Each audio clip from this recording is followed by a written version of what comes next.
Welcome to genie media and studio.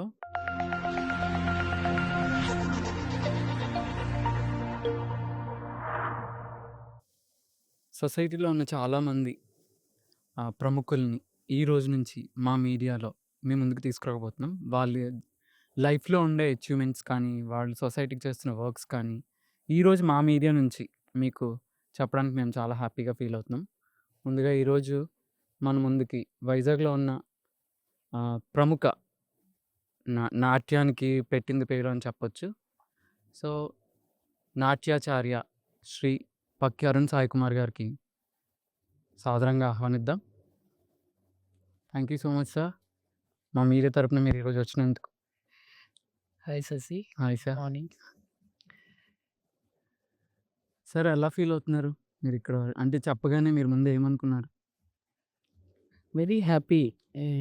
ఏమనుకుంటాం, ఎన్ని interviews చేసినా, ఎందరి దగ్గరికి అప్రోచ్ అయినా, సొసైటీలో డాన్స్‌తో పాటు ఇంకా మేము ఏదైనా స్ప్రెడ్ చేయడానికి అవకాశం వచ్చింది. మేము ఇంకొక నలుగురికి తెలుస్తున్నాం అంటే always we feel happy. First of all మిమ్మల్ని అంటే అంటే చాలా మంచి పేరుంది మీకు. అంటే మీరు ఎలా రెస్పాండ్ అవుతారో అని చాలా భయపడ్డాం మేము. మీరు ఎంత ఈజీగా ఒప్పుకుంటారు. అంటే మీకు అసలు టైమ్స్ దొరకదు యాక్చువల్‌గా. బికాజ్ మీకుండే షెడ్యూల్స్ అవ్వచ్చు, మీకుండే క్లాసెస్ కావచ్చు. సో, వీటన్నిటిలో మీరు టైం తీసుకొని ఇక్కడి వరకు వస్తారని అస్సలు అనుకోలేదు sir. We are very happy. అదే చెప్తున్నాను కదా! జనరల్‌గా మేము ఎక్కువగా ఆ నాట్యం ప్రాక్టీస్‌లో గానీ, కొరియోగ్రఫీస్‌లో గానీ, ప్రోగ్రామ్స్‌లో గానీ వాటిలోనే ఉండిపోతాము. గానీ ఇవాళ రేపు సొసైటీతో పాటు చాలా ముందుకెళ్ళాల్సిన అవసరం కమ్యూనికేషన్ వైస్. ఇలాంటి ఇంటర్వ్యూసే గానీ, అంటే ఆల్రెడీ చాలా టీవీ ఇంటర్వ్యూస్ గానీ, ప్రైవేట్ ఛానల్ ఇంటర్వ్యూస్ గానీ చేశాం. బట్ చేస్తూ ఉండాలి. ఇంకా చేస్తూ ఉండకపోతే ఆహ్, ఈ కూచిపూడి నాట్యం అనేది ఇంకా బయటికి చాలా అవసరం వెళ్ళాలి. ఇంకా అవును. మీరు వెళ్ళాలి. చేసేవి ఇంకా ఇప్పుడు జనరేషన్‌కి ఇంకా చాలా తెలియాలి అంటే not only this interviews in always ఇంకా మేము అన్ని యాంగిల్స్‌లో కూడా ముందుకి కమ్యూనికేషన్ రంగంలో ఉండాలి. అందుకే మీరు పిలవడం మాకు కూడా చాలా హ్యాపీ. లేదు సార్. మేము చాలా హ్యాపీ పిలవగానే మీరు ఒప్పుకున్నందుకు. Thank you Shashi. And sir యాక్చువల్‌గా నేను ఈరోజు అంటే మీరున్న ఫీల్డ్‌లోనే కొన్ని క్వెషన్స్ అడగాలనుకుంటున్నాను with your permission. Sure. So, మీరు అంటే ఇప్పుడున్న జనరేషన్‌కి మీ మాటల ద్వారా సో, దాన్ని మీరు చాలా క్లారిటీగా చెప్తారు అని నేను అనుకుంటున్నాను. ఎందుకంటే మీకు ఆల్రెడీ ఎక్స్‌పీరియన్స్ ఉంది. తప్పకుండా. సార్ యాక్చువల్‌గా మీ పేరెంట్స్ ఎక్కడి నుంచి మీరెలా ఈ ఇండస్ట్రీకి ఎలా వచ్చారు? నేనైతే ఈ నాట్య రంగంకి అన్‌ఎక్స్‌పెక్టెడ్‌లీ నే జర్నీ స్టార్ట్ అయింది. మేము ఫోర్ ఫాదర్స్ అందరూ కూడా ఒరియా పండిస్ పట్నాయక్స్. హ్మ్. హ్మ్. మాది బేసికల్‌గా భువనేశ్వర్ దగ్గర అందరూ తాత ముత్తాతలు. తర్వాత శ్రీకాకుళం సైడ్ సెటిల్ అయిన ఫ్యామిలీస్ అనమాట.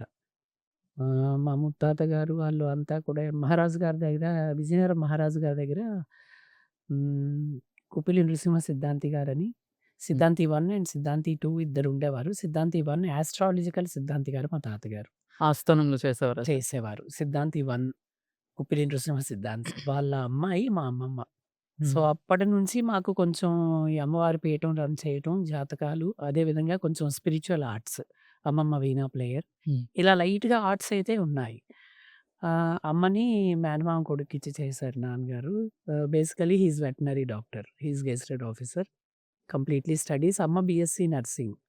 మ్యూజిక్ నేర్చుకుంది గానీ, ఆ వేలో అప్పట్లో కదా! ఆడపిల్లల్ని ఎక్కువ మ్యూజిక్, డాన్స్ రంగంలో దేనిలో ముందుకెళ్ళనిచ్చేవారు హ్మ్. కాదు. హ్మ్. అన్‌ఎక్స్‌పెక్టెడ్‌లీ నా చైల్డ్‌హుడ్‌లో నేను శ్రీకాకుళంలో ముందు వెంపటి నారాయణ శర్మ గారి దగ్గర నేర్చుకోవటం. తర్వాత నా చైల్డ్‌హుడ్‌లోనే మేము ఎన్‌ఏడీ వచ్చేయడం అయింది వైజాగ్. హ్మ్. Like fourth and fifth standards. ఆ టైంలో ఇక్కడ పసుమర్తి సీతారామయ్య గారి దగ్గర నేను స్టార్ట్ చేయటం. డాన్స్ జర్నీ అన్‌ఎక్స్‌పెక్టెడ్‌గా స్టార్ట్ అయింది. అంటే నాన్నగారు జాబ్ రీత్యా అక్కడి నుంచి ఇక్కడికొచ్చేసారా సార్? వచ్చేసాం. అంతే. అంతే. అంటే మీకు చిన్నప్పుడే. యాహ్! హ్మ్. సార్ యాక్చువల్‌గా మన పేరెంట్స్ ఉంటారు. అంటే మీరు అంటే 90స్ కాబట్టి యాక్చువల్‌గా మన పేరెంట్స్ ఏమనుకుంటారంటే ఫర్ సపోజ్ మా నాన్నగారు డాక్టర్ అనుకోండి. మన నెక్స్ట్ జనరేషన్ కిడ్ కూడా డాక్టర్ అవ్వాలనుకుంటారు. బట్ మిమ్మల్ని ఎలా వాళ్ళు యాక్సెప్ట్ చేశారు? ఈ ఫీల్డ్‌కొస్తాను అనంగానే? యాక్సెప్ట్ చేశారు అని నేను అనలేను గానీ, డిస్కరేజ్ ఎక్కువగా చేయలేదు. ఓకే. కొన్నాళ్ళైతే నాన్నగారికి తెలియకుండే అమ్మ నేర్పించారు. లైక్ నా fourth class, fifth class, sixth క్లాస్‌లో మాకు అపోజిట్‌గా ఎన్‌ఏడీలోనే సరౌండింగ్‌లో అప్పట్లో భాషా మాస్టర్ గారని ఒకాయన ఉండేవారు. వైజాగ్‌లో హి ఈజ్ ఫెమిలియర్ ఆ టైమ్. లైక్ క్లాసికల్‌లోనా sir? Classical. He okay. Is also like Kuchipudi master అనేవారు కానీ బేసికల్‌గా ఆయన ఆంధ్రనాట్యం మాస్టర్ అని విన్నాను. హ్మ్. నేను పసుమర్తి సీతారామయ్య గారి ముందు నేర్చుకోకముందు అక్కడ దగ్గరలో క్లాసెస్ అవుతుంటే ఊరికే వెళ్లి కిటికీలోంచి చూసేవాడిని. అప్పుడంతా స్కూల్ అయిపోయాక బయట ఆడుకోవడానికి వెళ్ళటం కదా! ఏదో పిల్లలతో ఆడుకుంటూ మమ్మీ, అమ్మ నేర్చుకుంటానంటే మా అమ్మ మామూలు నేర్పించేది. ఇంక నాన్నగారికి చెప్తే స్టడీస్ పాడవుతాయి కదా! అని అవును. అలాంటివి పెద్దగా ఎందుకు వద్దు అనేటట్టు ఉండేవారు. బట్ స్కూల్ యాన్యువల్ డేస్‌కొచ్చినప్పుడు ఎన్‌ఏడీ స్కూల్ నేను చదివాను స్కూలింగ్. హ్మ్. స్కూల్‌లో యాన్యువల్ డేస్‌లో అందరూ సినిమా పాటలవి చేస్తే నేను కూచిపూడి డాన్స్ సోలో చేసేవాడిని. "నువ్వెక్కడో నేర్చుకున్నావు. ఇది స్కూల్‌లో నేర్పింది కాదు" అనేవారు నాన్నగారు. బట్ అంత ఎక్కువ కాన్సంట్రేట్ చేసేవారు కాదు అప్పుడు. అయితే నేను స్టడీస్ పాడవుతాయని వద్దన్నాను గానీ, నేర్చుకోకూడదని కాదు అంటే, అప్పటి నుంచి నాన్నగారికి తెలుసు. కంటిన్యూషన్ నేర్చుకోవటం అది జరిగింది. అలాగా డాన్స్ జర్నీ స్టార్ట్ అయింది. అంటే బాగా డాన్స్ చేయాలి, మంచి మంచి ప్రోగ్రామ్స్ చేయాలనేది ఒక డ్రీమ్. ఎందుకో తెలీదనమాట. బట్ డాన్స్ మాస్టర్ అవుతాను, డాన్స్ నేర్పిస్తాను అనేది అన్‌ఎక్స్‌పెక్టెడ్ జర్నీ అట్లా అంటే వాళ్ళు స్టార్ట్ అయింది. ఎక్స్‌పెక్ట్ చేసుంటే ఇంకా బెటర్‌గా ముందుకు తీసుకెళ్ళినేమో. అంటే ఇప్పుడు చాలామంది డాన్స్ ఎందుకు నేర్చుకుంటున్నారంటే, చాలామంది క్లాస్ చెప్పాలి, లేదా అదొక ప్రొఫెషన్ తీసుకోవాలి, లేదా దాని మీద డబ్బులు సంపాదించాలి అని. ఇప్పుడు ఇది ఒక ప్రొఫెషన్ అయింది. మేము చిన్నప్పుడు నేర్చుకునేటప్పుడు నాకు తెలిసి అది ఒక ప్రొఫెషన్ కాదేమో! హ్మ్. ఆర్ట్ కోసమే బతుకుతున్నాం అనేటట్టు చెప్పేవారు టీచర్స్. అంత కమర్షియల్ వేలో ఉండేది కాదు. దాని మీద అంత డబ్బులు కూడా వచ్చేది కాదు. ఒకవేళ నేర్చుకుంటే మళ్ళీ డాన్స్ మాస్టర్ అవుతాము, ఇంకొకటి అవుతాము అనేటువంటి వే అప్పుడు చాలా తక్కువుందని చెప్పాలి. ఇష్టంతో నేర్చుకోవడం, మంచి ప్రదర్శన ఇచ్చామా లేదా అది ఒక రకమైనటువంటి జర్నీ అప్పుడనమాట అంతే. సార్ యాక్చువల్లీ మీ ఫ్యామిలీలో మీరొక్కళ్ళేనా? అంటే మీకు బ్రదర్స్, సిస్టర్స్ అలా ఎవరు లేరా? నేను, బ్రదర్ ఇద్దరమే మేము. ప్రెజెంట్ నేనే ఉన్నాను. మా బ్రదర్ కొంచెం ఒక 2, 3 ఇయర్స్ బ్యాక్ హెల్త్ ఇష్యూస్ వల్ల చనిపోయారు. హ్మ్. సార్ డ్యాడీ గారు మీ నాన్నగారు చాలా స్ట్రిక్ట్ కదా! సో, ఇప్పుడు ఆయనకి తెలియకుండా మీరు స్టార్ట్ చేసిన ఈ జర్నీలో ఎప్పుడు మీ మధ్యన డిస్కషన్స్ ఏమి రాలేదా లేదు. డాన్స్ పరంగా? అలా ఎప్పుడూ రాలేదు. ఎందుకంటే బాగా చిన్నప్పుడే కదా చెప్పకుండా నేర్చుకోవడం. లైక్ ఫిఫ్త్ క్లాస్ నేను ఫిఫ్త్ క్లాస్, సిక్స్త్ క్లాస్ ఎన్‌ఏడీలో చదువుతున్నప్పుడు నాన్నగారికి తెలియకుండా ఒక 1 ఇయర్ నేర్చుకోవడం జరిగింది. తర్వాత నా ఇంట్రెస్ట్ చూసి ఏమనేవారంటే, "నువ్వు నేర్చుకో గాని స్టడీస్‌ని నెగ్లెక్ట్ ఇదవ్వకూడదు" చేయొద్దు. అనేవారు. నేనెప్పుడు స్టడీస్‌లో కూడా వీక్ లేను. 10థ్ నాది హైయర్ స్కోరు. ఇంటర్ కూడా first class Ramakrishna residential college NAD. Degree నాదంతా కృష్ణా కాలేజ్. బీఎస్సీ సీబీజెడ్ నాది 90% స్కోరింగ్. ఆల్మోస్ట్ నేను ఇంటర్‌లోనే డాన్స్ క్లాసెస్ చెప్పడం కూడా మొదలుపెట్టాను అన్‌ఎక్స్‌పెక్టెడ్‌గా. తర్వాత నాది ఎంఎస్సీ కెమిస్ట్రీ. హ్మ్. ఎంఎస్సీ కెమిస్ట్రీ ఆఫ్‌కోర్స్ అది సెకండ్ ఇయర్ నేను కంప్లీట్ చేయలేకపోయాను. అప్పటికే నాకు డాన్స్ క్లాసెస్ చాలా ఉన్నాయి. అప్పటికే ఆల్మోస్ట్ అయ్ నేను చాలా వరకు సెటిల్ అయిపోయానని చెప్పాలి డాన్స్ ఫీల్డ్‌లో యాస్ ఎ మాస్టర్. వికాస్‌లో జూనియర్ లెక్చరర్‌గా వర్క్ చేసేవాడిని. ఎప్పుడూ డిస్కషన్స్ రాలేదు. బట్ బాగా పెరిగాక లైక్ ఎంఎస్‌సీ క్యాడర్‌లోకొచ్చిన తర్వాత నాన్నగారు ఎప్పుడూ అనేవారు. ఒక డాన్స్ మాస్టరు, నాట్యాచార్యుడు లేదా డాన్స్ కోసం ఉండేటువంటి ఆర్టిస్ట్ అంటే లైఫ్‌లో నీకు చాలా స్ట్రగుల్స్ ఉండొచ్చు. ఫైనాన్షియల్‌గా నువ్వు ఇబ్బంది పడొచ్చు చూసుకో అని అనేవారు ఫస్ట్ విషయం. రెండోదేంటంటే సొసైటీలో ఫ్యామిలీస్ లైక్ రిలేటివ్స్ గాని, బయట వాళ్ళు గాని, ఒక లెక్చరర్, ఒక ఇంజినీర్ లేదా ఒక సాఫ్ట్‌వేర్ ఆఫీసర్ సంథింగ్ అనగానే ఒక ఒక కైండ్ ఆఫ్ ఇంప్రెషన్ రెస్పెక్ట్‌గాను ఒక ఉంటది. ఆ! ఇంప్రెషన్ చూస్తారు. డాన్స్ మాస్టర్ అనగానే, డాన్స్ మాస్టరా క్లాసెస్ చెప్పుకుంటాడు అంటారు. అంటే ఇంకా చెప్పాలంటే వాళ్ళకంటే చాలా విషయాల్లో గౌరవం అయితే మాకే ఉంటది. అవును. డబ్బు ఉంటదా అంటే చెప్పలేను. అప్పటి నుంచి ఇప్పుడు కొంచెం బెటర్ ఫార్ డేస్. ఆహ్, ఆ ఫీల్ ఉండేది. ఎందుకంటే నాన్నగారు గెజిటెడ్ ఆఫీసర్, వెటనరీ డాక్టర్. తర్వాత మున్సిపల్ కార్పొరేషన్‌లో సూయజ్ ఫార్మ్‌కి వెటనరీ డైరెక్టర్‌గా చేశారు. ఆయన గెజిటెడ్ క్యాడర్‌లో ఉండడం వల్ల నువ్వెందుకు ఇలా స్టడీస్‌ని కొంచెం మళ్ళీ తీసి నువ్వు ఈ డాన్స్ దాంట్లోనే అంటే ఆ తర్వాత నేను ఆంధ్ర యూనివర్సిటీలో నాది Potti Sriramulu Telugu university certified course dance diploma అయిన తర్వాత ఏయూ డాన్స్ డిపార్ట్మెంట్‌లోనే డాన్స్‌లో పీజీ చేశాను. తర్వాత పీజీ నేను డాన్స్ మీద కొన్ని బుక్స్ రాయటం. హ్మ్. తర్వాత మళ్ళీ అదే డిపార్ట్మెంట్‌లో నేను 8, 9 ఇయర్స్ గెస్ట్ ఫ్యాకల్టీగా చేయడం. ఇవన్నీ జర్నీ చూసిన తర్వాత ఆయన కూడా హి ఫీల్స్ హ్యాపీ అనమాట. మీరెప్పుడు రిగ్రెట్ అవ్వలేదా సార్? అంటే ఇప్పుడు మీ ఫ్యామిలీ వాళ్ళే అనేవారు అంటున్నారు కదా! అంటే వేరే వేరే ఫీల్డ్ చూసినప్పుడు కానీ, వాళ్ళు రెగ్యులర్‌గా జాబ్స్ చేసుకుంటున్నప్పుడు కానీ, నేనెందుకు ఈ ఫీల్డ్‌కొచ్చాను నేను అబ్బో! అస్సలు లేదు. ఎందుకంటే నేను ఎంఎస్సీ కెమిస్ట్రీ ఫస్ట్ ఇయర్‌లో ఉంటుండగా వికాస్ శీలానగర్ క్యాంపస్‌లో జూనియర్ లెక్చరర్‌గా వర్క్ చేశాను. హ్మ్. అప్పటికే నాన్నగారు ఏంటంటే అప్పటికి నాకు డాన్స్ క్లాస్ బ్రాంచెస్ ఒక 5, 6 బ్రాంచెస్ ఉండేవి. ఓహ్! నేను కాలేజ్ నుంచి రాగానే 5-6 అంటే వీక్లీ 2 డేస్, 3 డేసే కదా క్లాసెసు. ఒక 2 డేస్ ఈరోజు ఒక 2 బ్రాంచెస్ చూసుకుంటే suppose Monday and Wednesday 2 branches అయితే థర్స్‌డే అండ్ సాటర్‌డే ఒక 2 బ్రాంచెస్. 5, 6 బ్రాంచెస్ ఎళ్ళేవాడిని. కొంచెం ఏదో ఫీజెస్ అవి ఆటోమేటిక్‌గా కొంత మనీ నాకు సాలరీ లాగా ప్రొవైడ్ అయ్యేది. అట్ ద సేమ్ టైమ్ నేను అక్కడ కాలేజ్‌లో వికాస్ లెక్చరర్‌గా వెళ్ళేటప్పుడు ఈవెన్ సండే కూడా మేము ఎన్ని పేపర్స్ అంటే క్వెషన్ పేపర్స్ అది సారీ ఎగ్జామినేషన్ పేపర్స్ స్టూడెంట్స్ రాసినవి కరెక్షన్స్‌కి సండే అంతా వచ్చి ఇంట్లో అవి కరెక్షన్స్ చేయాల్సొచ్చేది. హ్మ్. అదే వర్క్ హార్డ్ ఫీల్ ఉండేదనమాట నాకు. ఒకవైపు లెక్చరర్‌గా చేస్తూ చేస్తూ డాన్స్ ఇది కంటిన్యూ చేసేవాడిని. చేసేవారు. ఓకే. నాకు ఓకే. ఎందుకో ఆ లెక్చరర్‌గా చేస్తున్న వర్కే టఫ్‌గా స్ట్రెస్ అనిపించేది. అనిపిచ్చేది. స్ట్రెస్ అనిపించేది. మేబీ చాలామంది అంటారు ఇష్టం ఉన్న చోట కష్టం పడగలం అని. మరి నాకు ఈ ఫీల్డ్‌లో ఇష్టం ఉండడం వల్ల ఏమో గాని నేను యాక్చువల్‌గా ఏంటంటే, నేను ఇంటర్‌లో ఉంటుండగా 10థ్ వరకు మాకు ట్యూషన్ సెంటర్ ఉండేది ఫస్టు. డాబా మీద నేను సరదాగా ట్యూషన్స్ చెప్పేవాడిని. హ్మ్. లైక్ ఇంటర్ సెకండ్ ఇయర్‌లో ఉంటుండగా 10థ్ వరకు ట్యూషన్స్ చెప్పాను. మా ఏరియా అందరికీ తెలుసు. నేను మాస్టర్‌గే తెలుసు. Like education based. తర్వాత డిగ్రీలో ఉంటుండగా ఇంటర్ వాళ్ళకి ట్యూషన్స్ చెప్పాను.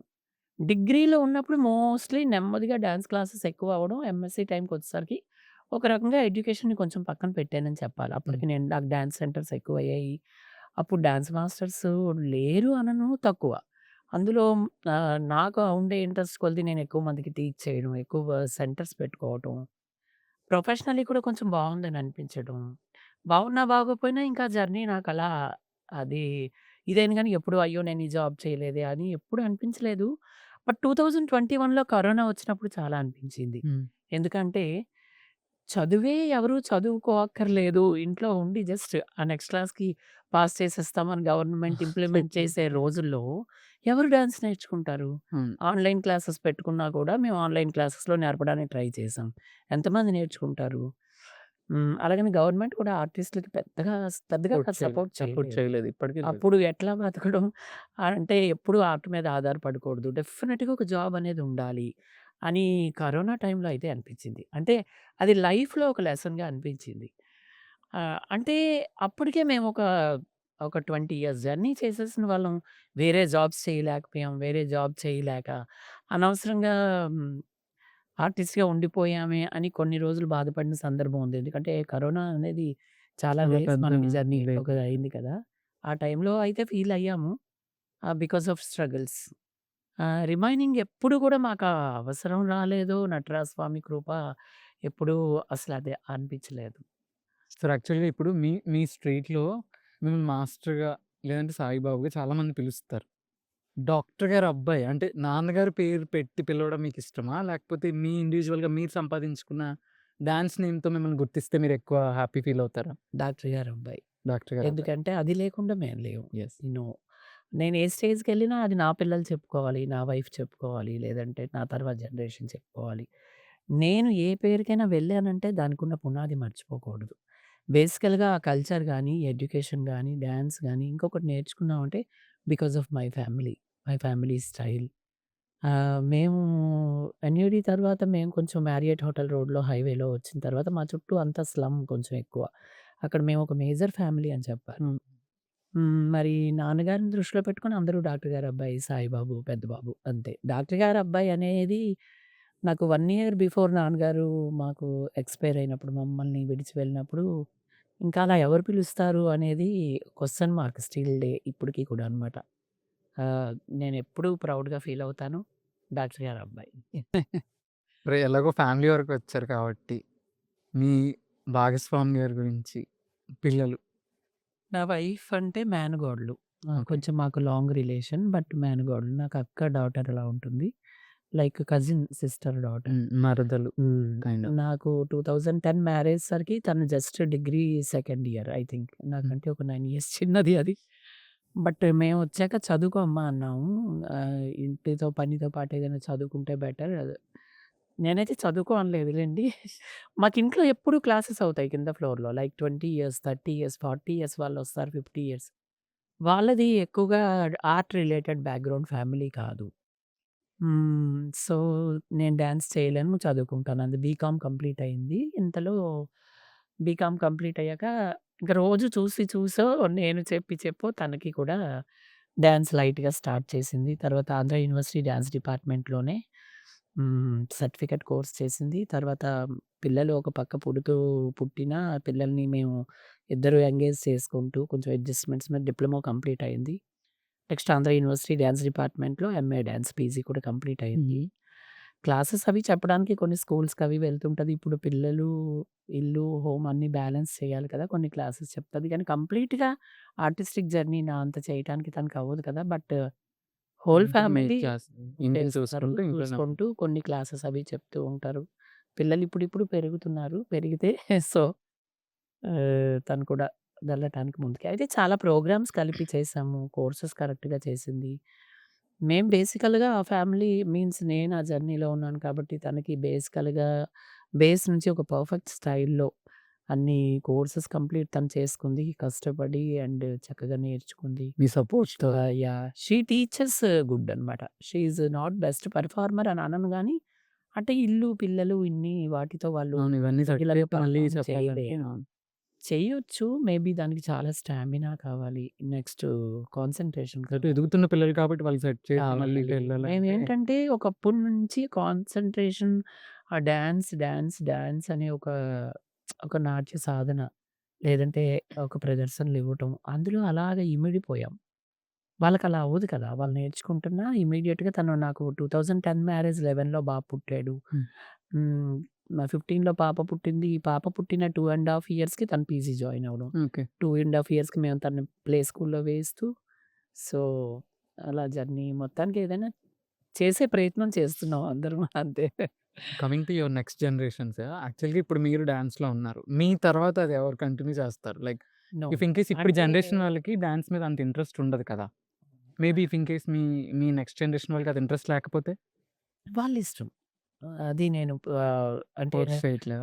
మా డ్యాడీ అనుకునేవారు. నేను డాక్టర్ కదా! మా పిల్లలు ఏదైనా మెడికల్ ఫీల్డ్‌లో ఉంటే బావుంటదని. ఎంబీబీఎస్ చేయించాలని ట్రై చేశారు. బట్ నాకప్పుడు ఎంసెట్ ర్యాంక్ సంథింగ్ నేను అచీవ్ చేయలేకపోయాను. ఓకే. ఎగ్జాంపుల్ చెప్తున్నా. ఎగ్జామ్. బట్ నాకు కూడా చాలా ఇష్టం. ఎంబీబీఎస్ లాంటి ఒక మెడికల్ కోర్స్ అంటే ఐ ఫెల్ వెరీ హ్యాపీ. ఎందుకంటే మా నాన్నగారి ద్వారా చూసాం మేము చాలా మందికి అవును. డాక్టర్ అంటే సొసైటీలో ఒక మంచి రెస్పెక్ట్ ఉంటది. Service especially. హ్మ్. ఒకరికి మనం కాపాడడానికి పుట్టగలిగామంటే దట్ ఈస్ వెరీ గుడ్. అవును. దేవుడి తర్వాత దేవుడు కదా! అంతే. ఇంక. అలా ఏంటంటే, నేను బాబుకి, పాపకి డాన్స్ అయితే నేర్పించాను. Both are very interested. దీంతో పాటు వాళ్ళు చాలా కంట్రీస్‌లో ప్రోగ్రామ్స్ చేశారు. ఇక్కడ చేశారు. చాలా టీవీ షోస్ చేశారు. బట్ ఇందులోనే సెటిల్ అవ్వండి, ఇందులో ఉండండి అని నేనైతే ఫోర్స్ చేయను. మేబీ చాలామంది డాన్స్ గురువులు అంటారు, మా పిల్లలు తర్వాత వారసులు ఉన్నారు అని గాని, నేను నా వరకు సంతోషపడతాను అంతే. అది ఫ్యూచర్ విల్ డిసైడ్స్ అనమాట. నేనది ఫోర్స్ చేయను. కాకపోతే మా బాబుకి నేనెప్పుడూ చెప్తాను. నేను ఎప్పుడైతే కరోనాలో నేనే కాదు హోల్ ఆర్టిస్టులు ఫేస్ చేశారు. నాన్న నువ్వేదైనా మంచి జాబ్ చేసుకో. మంచి జాబ్ చేసుకొని ఈవినింగ్ మన స్టూడియోలో క్లాసెస్ చెప్పటం, చేసుకోవడం.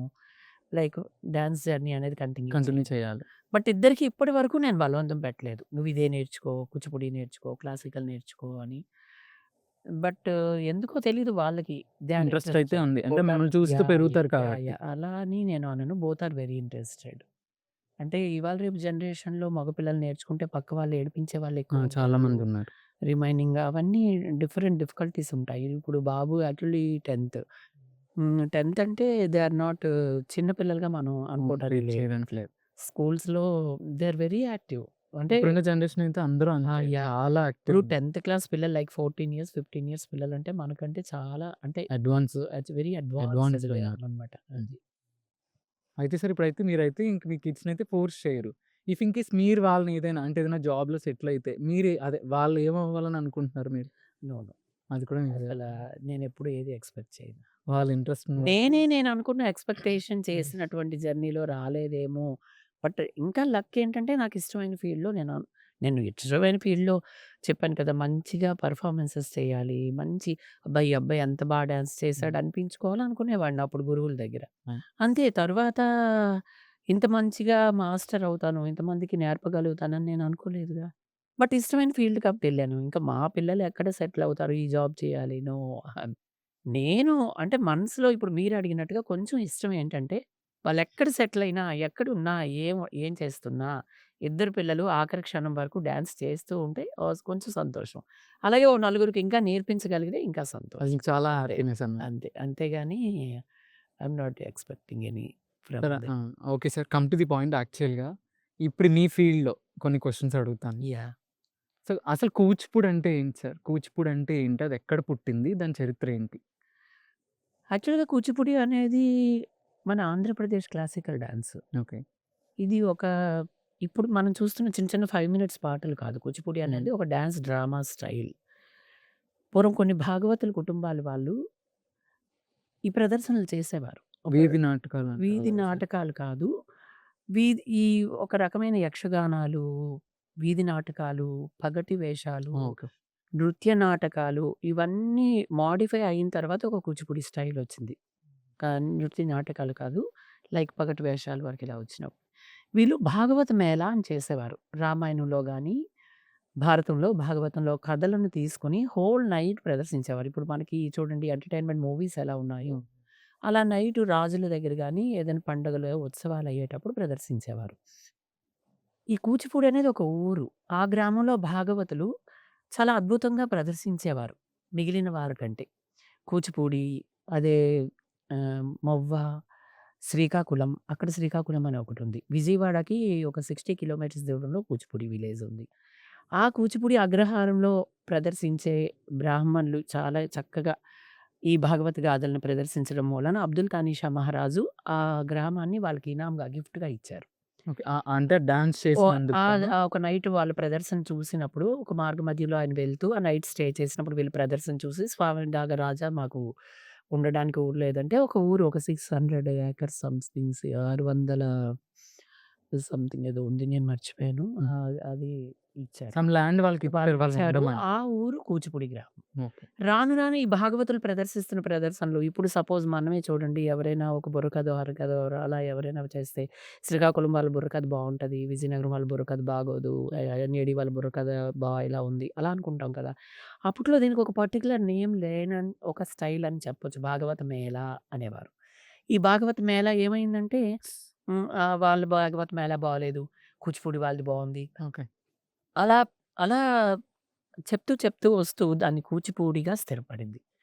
కూచిపూడి వారి భాగవత్ మేళ ఏమైందంటే కూచిపూడిగా స్థిరపడింది. అక్కడి నుంచి అది నృత్య నాటకాలు ఇవన్నీ వాళ్ళు ప్రదర్శించేవారనమాట. ఇదివరకు ఈ నృత్య నాటకాలన్నీ కూడా 3, 4 అవర్స్ ఉండేవి. Dance ballet system. Okay. Dance ballet సిస్టమ్‌లో ఉండేది కూచిపూడి. తర్వాత ఏంటంటే హ్మ్. రాను రాను పరిస్థితుల ప్రభావం వల్ల గాని, ఫైనాన్షియల్ యాస్పెక్ట్స్‌లో గాని ఒక డాన్స్ డ్రామా చేయాలంటే ఒక 15, 20 మెంబర్స్ కొలాబరేట్ అయ్యి ఒక ప్రాక్టీస్ పర్ఫెక్ట్ ఉండాలి. ఈ అన్ని సమస్యల వల్ల గాని కూచిపూడి అనేది అందులోని కొన్ని పాత్రల తాలూకా ప్రవేశ దరువులు తీసుకొని సోలో డాన్స్‌గా లేదా అందులోని కొన్ని సంవాద దరువులు తీసుకొని గాని, నృత్య నాటకంలోని ఒక చిన్న చిన్న పార్ట్స్‌ని ఏదైనా ఒక పాత్ర ప్రవేశిస్తున్నప్పుడు గాని, ఇలాంటి వాటిని తీసుకొని ఒక సోలో డాన్సర్స్‌గా ప్రదర్శించడం అనేది జరిగిందనమాట. అప్పటి నుంచి కూచిపూడి ఇప్పుడు మనం చూస్తున్న సోలో డాన్సెస్ అనేవి తర్వాత తర్వాత ఈ రూపంలో మనకి సో, మోడ్యులేషన్ మారాయి. అయ్యి ఆ టైం కాస్త కొంచెం మోడలేషన్ అని అనలేము. అది పరిస్థితితో కూడుకున్నటువంటి మార్పులనమాట. కూచిపూడి అనేది ఇప్పటికి కూడా నృత్య నాటక సంప్రదాయం. Dance drama style. పూర్వం ఉట్టి మగవాళ్ళే చేసేవారు. ఓకే. కూచిపూడి అనేది మగవాళ్ళు చేసేవారు.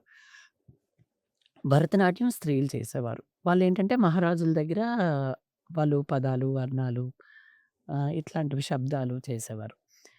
ఆ భరతనాట్యం చేసేటువంటి నర్తకిలకి నేర్పే గురువులు మళ్ళీ కూచిపూడి గురువులే ఎక్కువుండేవారు. ఓకే. వీరు భగవత్ సంబంధ గాథలే ఎక్కువ చేసేవారు. అంటే దేవాలయంలో కైంకర్య సేవల్లో ఉదయం మనకి మేలుకొలుపప్పుడు గాని, నృత్య సేవల్లాగా నృత్య చేసేవారు. సేవల్లో మనకి షోడశోపచారాల్లో హ్మ్. విధి సంప్రదాయంగా అవును. గాని, మనకు ఉపనిషత్తుల్లో ఉన్న ప్రకారం లేదా వేదాల్లో ఉన్న ప్రకారం దేవుని మేలుకొల్పుతున్నప్పుడు, అదేవిధంగా ఉపచార విధుల్లో, అలాగే రాత్రి మళ్ళీ సైనింపు సేవ సమయంలో దేవదాసి సంప్రదాయం ఉండేది. దేవదాసీలు ఉండేవారు. ఆ విధంగా దానికి సంబంధించిన కీర్తనలవి నేర్పించేవారు. అవి చేసేవారు. ఇదంతా ముందు అంటే కూచిపూడి అనే నేమ్ రాకముందు ఆ సిస్టమ్స్‌గా వెళ్ళేది.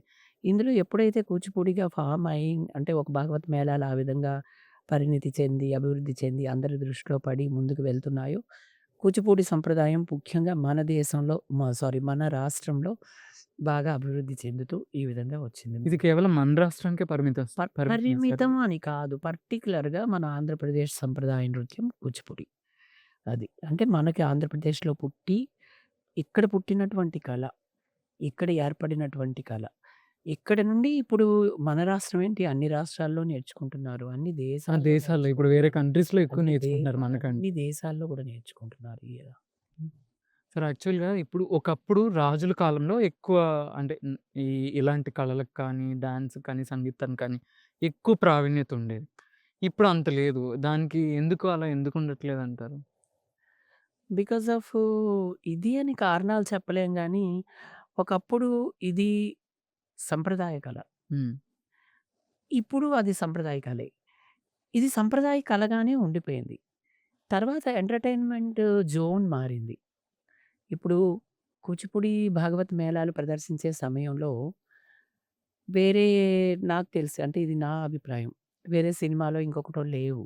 ఓకే. అప్పటికి. అప్పటికి వాళ్ళకి అది పూర్తి పరిపూర్ణ స్థాయిలో చిన్నర వాళ్ళు గాని, పెద్దవాళ్ళు గాని గౌరవించేవారు. సంప్రదాయంతో పాటు ఎంటర్‌టైన్‌మెంట్‌గా తీసుకునేవారు. రాను రాను ఒక సినిమా వ్యవస్థనో, లేదంటే ఇంకొకటనో ఎంటర్‌టైన్‌మెంట్ జోన్ ఎప్పుడైతే మారిందో, ఎంటర్‌టైన్‌మెంట్ వైస్ డిఫరెంట్ రకరకాల కళారూపాలు, డిఫరెంట్ ఆర్ట్స్ అలా ముందుకు వెళ్తూ అటు ఇటుగా వెళ్ళాయి గానీ, దీన్ని ఒక సంప్రదాయ కళ అనే పద్ధతిలో కొంచెం వెనక ఉండిపోయిందేమో కొంతకాలం అని అనిపిస్తూ ఉంటది. బట్ ఇప్పుడైతే వెనకైతే మళ్ళీ లేదు. అందరూ పిల్లలకి అవును. నేర్పిస్తున్నారు. చాలా ఎక్కువ నేర్పిస్తున్నారు. చాలామంది హౌస్ వైఫ్స్ నేర్చుకుంటున్నారు. ఎంప్లాయీస్ నేర్చుకుంటున్నారు. బట్ అప్పుడు నేర్చుకున్నంత పటిష్టతగా నేర్చుకోవటం లేదు. ఇప్పుడున్న ఎడ్యుకేషన్ వల్ల గానీ, టైమ్ షెడ్యూల్ సెట్ ఉండేటువంటి అవ్వట్లేదండి. జాబ్ షెడ్యూల్స్ వల్ల గానీ, టైమ్ ఇంకొకటి సెట్టింగ్. గానీ వాళ్ళేంటంటే కొంతవరకు నేర్చుకుంటున్నారు. ఏవో కొన్ని ప్రదర్శనలు చేస్తున్నారు. అక్కడితో తృప్తి పడి ఆగిపోవడమో, ఇంకొకటో జరిగిపోతుంది. బట్ కనీసం అలాగైనా నేర్చుకుంటూ ముందుకు వెళ్ళడం, అందరూ ఆర్ట్‌లో వెళ్తున్నారనేదే ఒక్కొక్కసారి చాలా హ్యాపీగా ఫీల్ అవుతుంటాం అనమాట. అది. కదా! బయట. లైక్ ఎక్కువ జిమ్‌కెళ్ళి టైమ్ స్పెండ్ చేసేవాళ్ళున్నారు. కంపేర్ టు జిమ్ బావుంటుందా? సో, డాన్స్‌తో ఎక్కువ మన ఇది చేయొచ్చా? అంటే జిమ్‌కి వెళ్తున్నారా, ఏరోబిక్స్‌కి వెళ్తున్నారా అనే కాదు. డాన్స్ అనేది ఇప్పుడు నాట్య సాధన అనేది ఇది కూడా ఒక ఫిజికల్ ఎక్సర్‌సైజ్. ఆటోమేటిక్‌గా కరెక్ట్ ఫిజికల్ ఎక్సర్‌సైజ్ అనేది మనకి కరెక్ట్‌గా ఉంటే సైంటిఫికల్లీ ఆహ్, వెయిట్ లాస్ అవుతారు. అన్నీ అవుతారు. బాగుంటదా అనే దానికి ఒక పర్టిక్యులర్ జవాబేంటంటే హ్మ్. రామాయణంలో మనం అంతా చూసిన తర్వాత పెద్దవాళ్ళు ఒక మాట చెప్తుంటారు. రావణాసురుడు ఎక్కువగా రామ, రామ ఆ రాముడుని లేదా ఆ రాముడు ఎందుకు రాలేదు? హ్మ్. ఆ రాముడి సంగతి తేల్చేస్తాను అని రామ, రామ, రామ అని రాముల వాళ్ళే సంకీర్తనలోనే ఉంటాడెక్కువ. అది తెలియకుండా ఆ రామ అనే పదం అన్ని సార్లు పలకడం వల్ల కొంత సత్కర్మ ఇంకా కలిగిందట అవును. రావణాసురుడికి. అంటే దైవనామ జప ఫలితం అలాగే దైవనామ సంకల్ప ఫలితం ఎంత గొప్పదో మనకి తెలియంది కాదు. అలా ఏంటంటే, ఇప్పుడు మనం చేస్తున్న కూచిపూడి డాన్స్‌లో ఎక్కువ శాతం 90% రామాయణ, భాగవత గాథలు. అదేవిధంగా ఏదో ఒక దేవునికి సంబంధించినటువంటి కృతులు, కీర్తనలు, దానికి సంబంధించిన బ్యాలెన్స్ చేస్తాం. అంటే మనం చేస్తున్న ఫిజికల్ ఎక్సర్‌సైజ్ ఏ పాటకి ఇది ఫిజికల్ ఎక్సర్‌సైజ్ అనుకోని కొందరొచ్చేవాళ్ళు ఉన్నారు. క్లాసికల్ డాన్స్ నేర్చుకుంటే ఫిజికల్‌గా మేము కొంచెం వెయిట్ లాస్ అట్లా వెయిట్ లాస్ అవుతాం. అవ్వచ్చు అని మెంటల్లీ పీస్ పెరుగుతది. వస్తదంటే వస్తది. మెంటల్లీ పీస్ అనేది డెఫినెట్‌లీ వస్తది. అది సెకండరీ యాంగిల్. బట్ మనం తెలుసో తెలియకో సత్కర్మ. అంటే చక్కటి మనం భగవత్ కీర్తనలే పాడుతాం. హ్మ్. వాటిని మనం మననం డాన్స్ చేస్తాం. చేసుకుంటాం. అవును. మళ్ళీ మళ్ళీ రిపీట్ మళ్ళీ చేస్తాం కాదు. రిపీట్ చేస్తాం. వాటి ద్వారా చేస్తాం. ఒకటి మన శారీరక శ్రమ అనేది ఒక ఎక్సర్‌సైజ్ రూపంలో నాట్య సాధన ఉంటే, మన మానసిక ప్రశాంతత, అదేవిధంగా ఆధ్యాత్మిక చింతన కూడా మనం తెలుసో తెలియకో కొంతవరకు చేస్తాం. మనం ఆ జర్నీలో వెళ్తున్నట్టే ఉంటుంది కదా! అంతకంటే ఇంకా ఏం కావాలి మనకి? ఆహ్, అది నా ఉద్దేశం అన్నమాట. అవును సార్. అంటే ఈ జనరేషన్ వాళ్ళు ఎక్కువ శాతం అంటే ఈ జనరేషన్‌కి కూచిపూడి అసలెలా ఉపయోగపడతది? అంటే ఎలా యూజ్ చేసుకోవచ్చు పోనీ? ఏ జనరేషన్‌కైనా ఇప్పుడు కరెంట్ ఈ జనరేషన్‌కి ఎలా ఉపయోగపడతది అంటే, హ్మ్. కరెంట్ అప్పుడు ఉంది, ఇప్పుడు ఉంది. ఎలా ఉపయోగపడతది అంటే, మనం ఎలా వాడుకుంటే అలా ఉపయోగపడతది. కరెంట్‌ని మనం లైట్సు, ఫ్యాన్స్, స్విచెస్ ఆన్ చేస్తే అలా ఉపయోగపడతది. మనం ఒక తడి చేత్తో వెళ్లి పెడితే షాక్ షాక్ కొడతది. కొడతది. బికాస్ ఆఫ్ యూజింగ్ అనేది మన చేతిలో ఉంటది. ఎప్పుడూ అది మారదు. కరెంట్ మారదు. ఇది కూడా మారదు. ఇది సంప్రదాయ కళలు. ఇవి మారవు. అప్పుడు, ఇప్పుడు, ఎప్పుడు ఉపయోగపడుతూనే ఉంటాయి. మానసిక మనకి చూడండి ఇప్పుడుండే జనరేషన్‌లో చాలామంది చేస్తున్న హోరెక్కించే సౌండ్సో, సౌండ్స్. వెస్టర్న్ బీట్సో నేను వాటిని క్రిటిసైజ్ చేస్తున్నానని కాదు. కొన్ని సందర్భాల్లో ఎంజాయ్ చేయటానికి అవి బావుంటాయేమో! ఇప్పటి జనరేషన్‌కి తప్పదు కాబట్టి, నేనింకా కొంచెం అంటున్నాను. గానీ మానసిక ఉల్లాసాన్ని గానీ, మనోనిబ్బరాన్ని గానీ, మానసిక ప్రశాంతతను గానీ కలగజేసేవి లలిత కళలే. హ్మ్. ఆ లలిత కళల్లో ముఖ్యంగా నాట్యం అనేది అందులోనూ కూచిపూడి నాట్యం అనేది ఎప్పుడూ ఉపయోగపడతది. ఇప్పుడు జనరేషను ఇప్పుడు అంతవరకెందుకు సింపుల్‌గా చెప్పాలంటే ఇప్పుడు పిల్లలు రామాయణం బుక్ అంతా చదవరు. భారతం చదవరు. భాగవతం చదవరు. సపోజ్ ఒక రామాయణ శబ్దం పాట ఆ ఐటెమ్‌ని, ఆ అంశాన్ని ఒక 10 నిమిషాల్లో చేస్తారు. టోటల్ రామాయణం స్టోరీ 10 నిమిషాల్లో వాళ్ళకి తెలుస్తుంది కదా! నెక్స్ట్ హ్మ్. జనరేషన్‌కి. హ్మ్. అదే విధంగా ఇప్పుడు ప్రతీది కూడా దశావతార శబ్దం ఉంటుంది. దశావతార శబ్దం ఆ అంశం నేర్చుకునేటప్పుడు ఇప్పుడు పిల్లలకి మత్స్యావతారం అంటే ఏంటి? కూర్మావతారం ఏంటి? వరాహావతారం ఏంటి? ఆ 10 అవతారాల కోసం వాళ్ళేదో గ్రంథాలు, పుస్తకాలు అవి చదవకుండానే సింపుల్‌గా తెలుసుకోగలుగుతున్నారు. ఇంకొకటి నేర్చుకుంటున్నారు. ఇంకొకటి తెలిసో తెలియకో సత్కర్మ. ఇంకొకటి మీరన్నట్లుగా ఫిజికల్ ఎక్సర్‌సైజ్. ఇంకొకటి ఏకాగ్రత. ఏది లేదు ఇందులో. అన్ని రకాలుగా కూడా ఇప్పటి జనరేషన్‌కి కూడా అన్ని రకాలుగా ఉపయోగపడుతుందని చెప్పడంలో ఎంత మాత్రం సందేహం లేదు.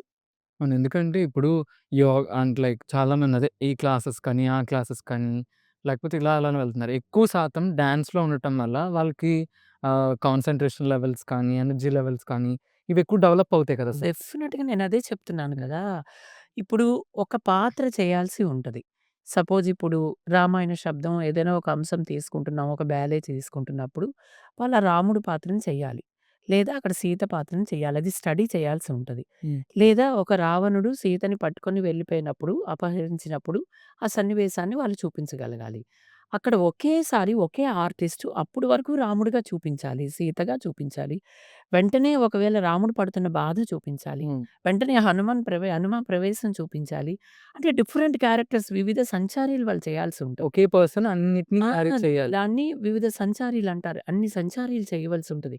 అన్ని సంచారీలు చేయాలంటే ఎంత ఏకాగ్రత ఉండాలి. కాన్సంట్రేషన్ ఉండాలి ఖచ్చితంగా. ప్రతి పాత్రని వాళ్ళు కొంత వాళ్ళు అభినయించాలి. అభినయించాలంటే ఎంతో వాళ్ళు పరకాయ ప్రవేశం చేసుకొని వాళ్ళ ఎక్స్‌ప్రెషన్స్‌నివ్వాలి. అవును. అంటే ఎప్పుడైతే వాళ్ళవి చేయగలుగుతున్నారంటే, వాళ్ళు ఒకే పాత్రధారి వివిధ పాత్రలని, వివిధ సంచారీలని చూపించగలుగుతున్నాడంటే, ఎంత ఏకాగ్రతతో వాళ్ళు సాధన చేస్తున్నారనేది అదే ఎగ్జాంపుల్. అక్కడే వాళ్ళ కాన్సంట్రేషన్ లెవెల్స్ మారిపోతుంటాయి. అవును. అవును. అంటే వాళ్ళు కాన్సంట్రేషన్‌లో ఒక పీక్ స్టేజ్‌కి వెళ్తున్నారు అని అర్థం. అప్పుడు ఆ కాన్సంట్రేషన్ ఇప్పుడు ఈ సబ్జెక్ట్‌లో చేస్తున్న వాళ్ళు ఇంకో సబ్జెక్ట్‌లో ఎందుకు రాదు? అసలు కాన్సంట్రేషనే దేని మీద వీడు చేయడండి అంటారు కొందరు. అలాంటి చెయ్యని వాళ్ళు కొంతమంది మా దగ్గర కూడా డాన్స్ మామూలుగా ప్రాక్టీస్ మొదట్లో జాయిన్ చేసే పిల్లలు మా పాప గొప్ప అల్లరండి. ఇంటి దగ్గర వినదు. ఎవరి మాట నేను వినదు అంటారు అంటారు. ఇలాంటియి. లేదు మా బాబు విననే వినడు. కొన్ని రోజులకి వాళ్ళు ముందు స్థిరంగా నిలుచోవటం వస్తుంది. స్థిరమైన బెండింగ్ వస్తుంది. ఒక పద్ధతైనటువంటి లయక్రమమైనటువంటి నడక వస్తుంది. లయక్రమమైనటువంటి సాధన వస్తుంది. దానితో పాటు అభినయం వస్తుంది. అభినయం ఎప్పుడైతే మనం చేస్తున్నామో మనం ఆహ్, ఆ భావంలోని ఆ పాత్రలోకి ఇమడడం వస్తుంది. అందుకే అన్నారు యతో హస్త తతో దృష్టి. హస్తభేదాల మీద దృష్టి పెడతాము. అవును. యతో దృష్టి స్తతో మన. ఆ దృష్టి ఎంత మనం పెడుతున్నామో మనస్సు అక్కడికి వెళ్ళే ప్రయత్నం చేయాలి. యతో మనస్ తతో భావ. మనస్సు ఎంత లగ్నం చేస్తున్నామో అక్కడ భావం మనం కేంద్రీకృతమై భావాన్ని ఎక్స్‌ప్రెస్ చేస్తాం. యతో భావస్తతో రస.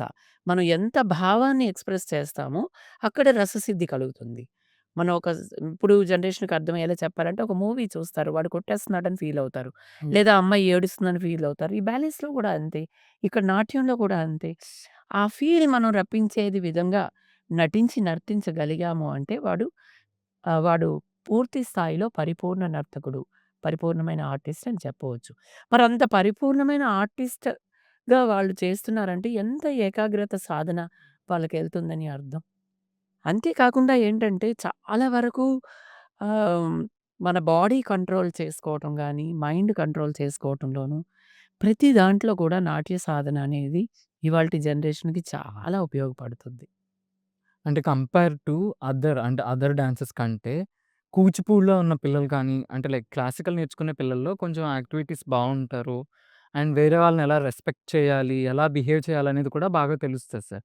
అదెలా అంటే స్టెప్ బై స్టెప్ అలా ఇప్పుడు వేరే ఆర్ట్‌తో కంపారిజన్ మనకెవరితో కంపారిజన్ ఒద్దు. ఒక్కొక్క ఆర్ట్‌కి కొన్ని పద్ధతులున్నాయేమో, హ్మ్. ఒక్కొక్క కళకి కొన్ని నియమాలున్నాయేమో, కానీ ఇది ప్రథమ నుంచి ఉన్న నియమం కదా! వేదాల నుంచి ఉన్న నియమం, మన సంప్రదాయాల నుంచి వచ్చిన నియమం. మామూలుగా మనం తల్లిదండ్రికి నమస్కారం పెడతాం. బంధువులొస్తే నమస్కారం అవును. పెడతాం. గుడికి వెళ్తే పట్లంగా జాకెట్టో లేదంటే ట్రెడిషనల్‌గా కుర్తానో వెళ్తాము. వెళ్తాము. అదే ఒక ఆహ్, ఏమంటారు ఒక మార్షల్ ఆర్ట్స్‌కెళ్తే అలా వెళ్లరు కదా! అలా వెళ్ళలేం కదా! దానికి కొన్ని నియమాలుంటాయి. ఇందులో ఉండే నియమాలు మన నిత్య జీవితంలో అవి కంటిన్యూ చేయడానికి ఉపయోగపడేటువంటి అంటే రెగ్యులర్‌గా సంస్కారవంతమైనవి. ఇప్పుడు మీరు అడిగిన ప్రకారం ఇది నేర్చుకోవడం వల్ల first how to wear dress. ఇప్పుడు ఇప్పుడు ఎవరిని మనం విమర్శించాలని కాదు. ఇప్పుడు ఆడపిల్లల డ్రెస్సింగ్ ఎలా ఉంది? మారింది. కానీ కొన్ని సార్లైనా కూచిపూడి క్లాస్‌కొచ్చినప్పుడు ఎలా వేసుకోవాలి? ఆ ప్రదర్శనలో ఎలా వేసుకోవాలి? లేదంటే ఇందులో కొన్ని టీచర్స్ డెఫినిట్‌గా నాట్య గురువులు చెప్పేటువంటి పద్ధతులుంటాయి. కొన్ని మేము డాన్స్ పరమైనటువంటి మీటింగ్స్, పేరెంట్స్ మీటింగ్స్ అనో, ఏదైనా ప్రోగ్రామ్‌కి రేపు కాశీలోనో, అయోధ్యలో ప్రోగ్రామ్ పెడతాం. ఈరోజు వెళ్తున్నప్పుడు ఒక మీటింగ్ పెట్టుకుంటాం. వచ్చినప్పుడు కూడా చెప్తాం. మీరు కొంచెం సంప్రదాయంగే రండి. ఒక గురు పూజ అవుతుంటది. ఒక గజ్జె పూజ అవుతుంటది. సంథింగ్ ఎక్కడికైనా వెళ్తాము. మేము ఆర్టిస్టిక్ టూర్స్‌కి వెళ్ళేటప్పుడు మీరు బయట తిరిగినప్పుడు ఎలాంటి డ్రెసెస్ వేసుకున్నా, గుడికి వెళ్ళినప్పుడు, గుడికి వచ్చినప్పుడు టీమ్‌తో ఇలాంటి హాఫ్ సారీసే కట్టుకోండి. లంగా జాకెట్ వేసుకోండి. మగ పిల్లలైతే కుర్తా వేసుకోండి. లేదా పంచె కట్టుకోండి కొన్నిసార్లైనా. ఇలా సంప్రదాయాలు చెప్తాం. సంప్రదాయాలు నేర్చుకుంటారు. పెద్దవాళ్ళని గౌరవించాలి ఎలా నేర్చుకుంటారు. మన పురాణ ఇతిహాసాలు ఎంత గొప్పవి అవి చదవకపోయినా షార్ట్ కట్‌గా నేర్చుకుంటారు. మన సంగీతం యొక్క విలువలు నేర్చుకుంటారు. పాడడానికి ప్రయత్నిస్తుంటారు. సంగీతానికి అనుగుణంగా నర్తించడం నేర్చుకుంటారు. వీటన్నిటితో ఇప్పుడు ఇందాక మనం అనుకున్నట్టుగా ఏకాగ్రత నేర్చుకుంటారు. ఇంతకంటే ఇంకేం నేర్చుకోవాలి? హ్మ్. మిగిలిన వాటితో కంపారిజన్ మనకనవసరం గానీ, దీనికుండేటువంటి విలువ గొప్పది అని పరిపూర్ణంగా చెప్పగలుగుతాం. అది. సార్ యాక్చువల్‌గా అంటే పురాణాలన్నారు కదా! పురాణాల్లో కూచిపూడి కోసం ఉందా? చాలా దాని పుర ప్రాధాన్యత ఏంటి? చాలా పురాణాల్లో ఉంది. ఎందుకు లేదు? విపరీతంగా అన్ని గ్రంథాల్లో ఉంది. మహారాజుల కాలం నుంచి ఉంది. అంతకు పూర్వం నుంచి ఉంది. నాట్య శాస్త్రంలో నాట్యం ఆవిర్భావం నుంచి ఉంది. హ్మ్. నాట్యం ఆవిర్భావం ఎలా అయిందనేది ఉంది. పాండవుల ఇతిహాసాల్లో మనకి భారతంలో ఉంది.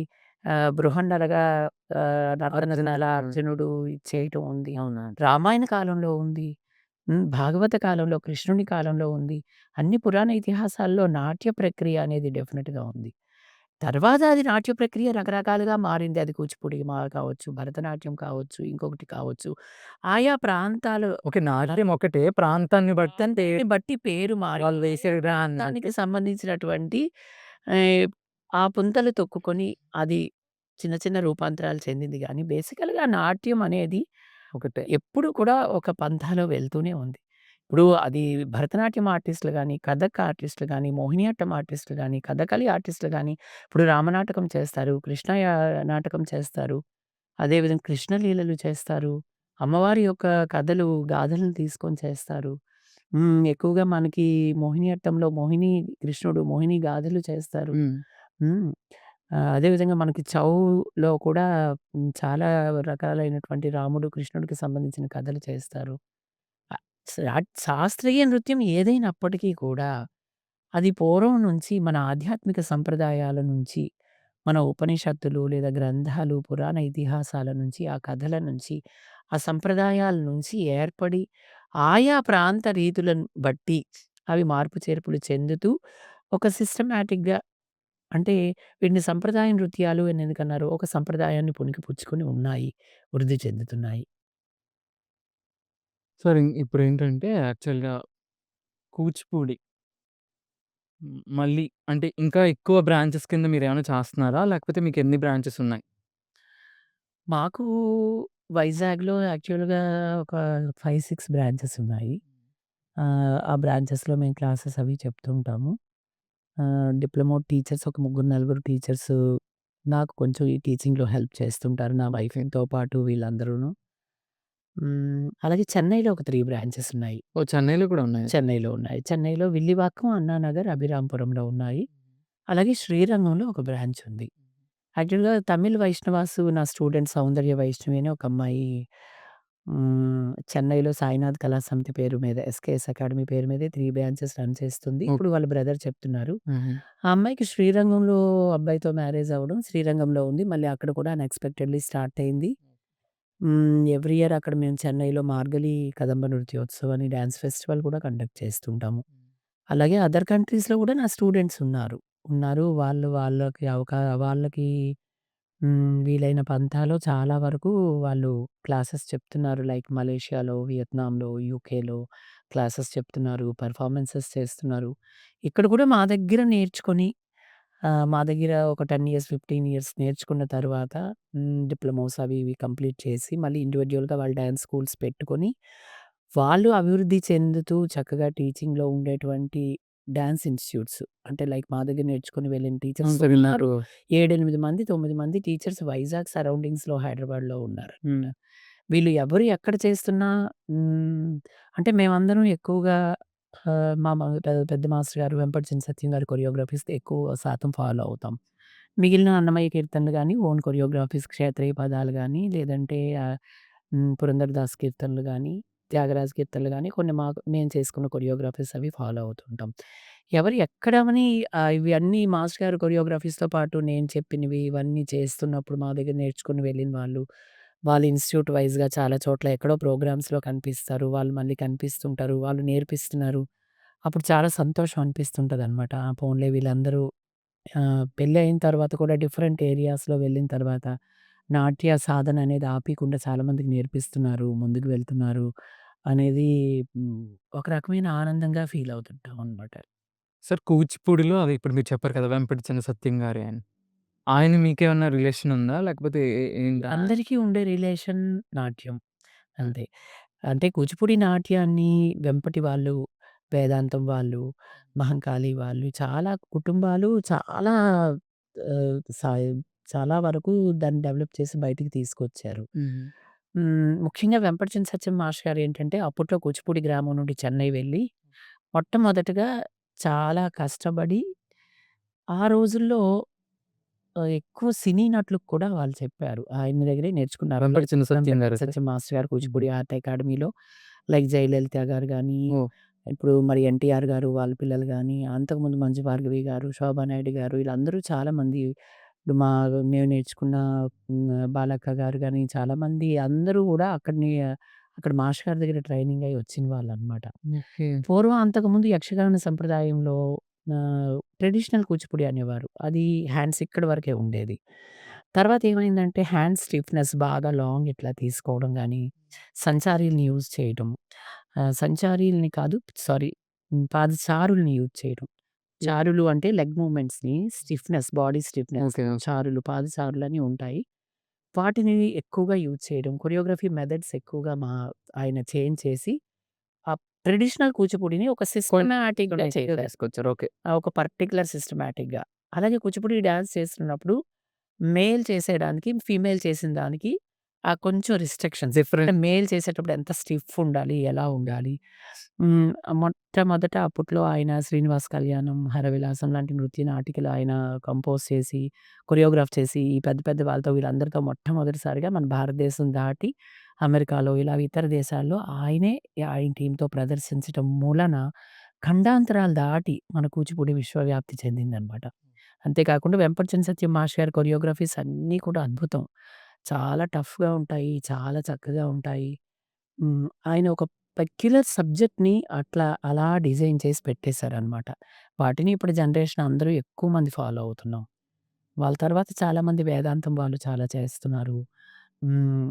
అలాగే హ్మ్. చాలామంది కాకపోతే మాస్టర్ గారు చేసేటువంటిది చాలా గొప్ప కొరియోగ్రఫీస్ గొప్ప సర్వీస్ కాబట్టి ఆయన ఒక రకమైన అందరికీ హ్మ్. మార్గదర్శకులయ్యారనమాట. అసలు కూచిపూడిలో ఘట్టాలుంటాయి కదా! దాంట్లో భామ కలాపం అని ఉంటది. అది మీరు చేసారా? అంటే ప్రతి కూచిపూడి నేర్చుకునే వాళ్ళు చెయ్యాలా? లేకపోతే అలా అవసరం లేదు? యాక్చువల్‌గా ఏంటంటే కూచిపూడిలో మనకి కలాపాలనేది ఒక ఒక ప్రక్రియ. ఒక ప్రక్రియ. అది ఒక్క కూచిపూడిలోనే ఉంది. ఓకే. కలాపం అనేది ఒక ఇంక ప్రక్రియ. వేరే డాన్సెస్‌లో లేదు. వేరే డాన్స్ ఫార్మ్స్‌లో లేదు. వేరే డాన్స్ ఫార్మ్స్‌లోనే లేదు. కలాప ప్రక్రియ అంటారు. దాన్ని మొట్టమొదట సిద్ధేంద్ర యోగి అనే ఆయన భామా కలాపం రాసినట్టుగా ప్రతీది.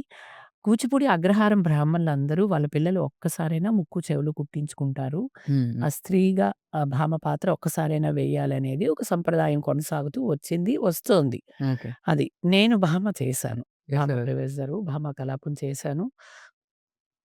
సత్యభామ నృత్యోత్సవ్ విక్రమ్ గారు ఆయన చాలా నేషనల్ ఫెస్టివల్స్ అవి చేస్తుంటారు. అందులో సత్యభామ నృత్యోత్సవ్‌లో కూడా భామ చేసి, నేను సత్యభామ అవార్డ్ కూడా తీసుకున్నాను. ఓకే. నేషనల్ అవార్డ్ తీసుకున్నాను. అండ్ భామ అనేది భామ కలాపం అనేది చాలా గొప్ప ప్రక్రియ అనమాట. భామా కలాపం తర్వాత మళ్ళీ అలాగే గొల్ల కలాపం అని అదేంటంటే హ్మ్, అసలు మన 9 నెలలు బిడ్డ ఏ విధంగా పెరుగుతుంది, భూమి మీదకొచ్చాక ఉండేటువంటి ప్రక్రియను సైంటిఫిక్ రీజన్‌ని క్లాసికల్ మన శాస్త్రీయ సిద్ధాంతంతో కలిపి ఒక గొల్లభామ తెలియపరిచే విధానం గొల్ల కలాపం. దాన్ని వేదాంతం వాళ్ళు చాలా బాగా ఇప్పటికీ మనకి వేదాంతం రాధేశ్యామ్ గారు వాళ్ళందరూ చాలా చక్కగా ప్రదర్శిస్తారు. ఇంకా తరువాత మనకి వేదాంతం రామలింగ శాస్త్రి గారు ఈ మధ్య వరకు కూచిపూడి గ్రామం మనకి కాలేజ్‌కి ప్రిన్సిపల్‌గా ఉన్నారు. మాకు నాకు చాలా ఇష్టమైన గురువుగారుల్లో ఒకరాయన. వేదాంతం రామలింగ శాస్త్రి మాస్టర్ గారు. ఆయన ఉమా కలాపం అని ఒకటి రాశారు. ఓహ్! కలాపాలు ఇప్పుడు మనకున్నవి దుర్జటి కలాపం ఒకటి ఉంది మధ్యలో. 4, 5 కలాపాలు అంతే. కలాప ప్రక్రియలోనే కలాపాలు చాలా తక్కువ ఉన్నాయని చెప్పొచ్చు. కలాపం అనేది ఏంటంటే హ్మ్. దాని యొక్క విశిష్టత వేరుగా ఉంటుంది.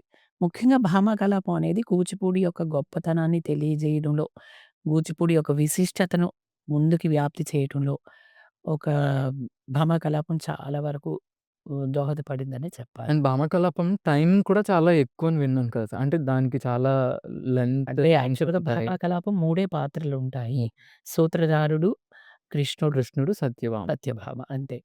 పూర్వం ఏంటంటే 3 రాత్రులు చేసేవారు. ఓహ్! 3 డేస్ అసలు 3 డేస్ కంటిన్యూ‌గా చేస్తారు. కంటిన్యూ‌గా. అంటే ఈరోజు రాత్రి ఏంటంటే ఒక తెర వెనక నుండి సత్యభామొస్తది. తెర అవతలకి జడ ఉంటది. ఓకే. జడ వర్ణన, భామాకలాపం పూర్వరంగ ప్రక్రియ అంతా మొదటి రోజు.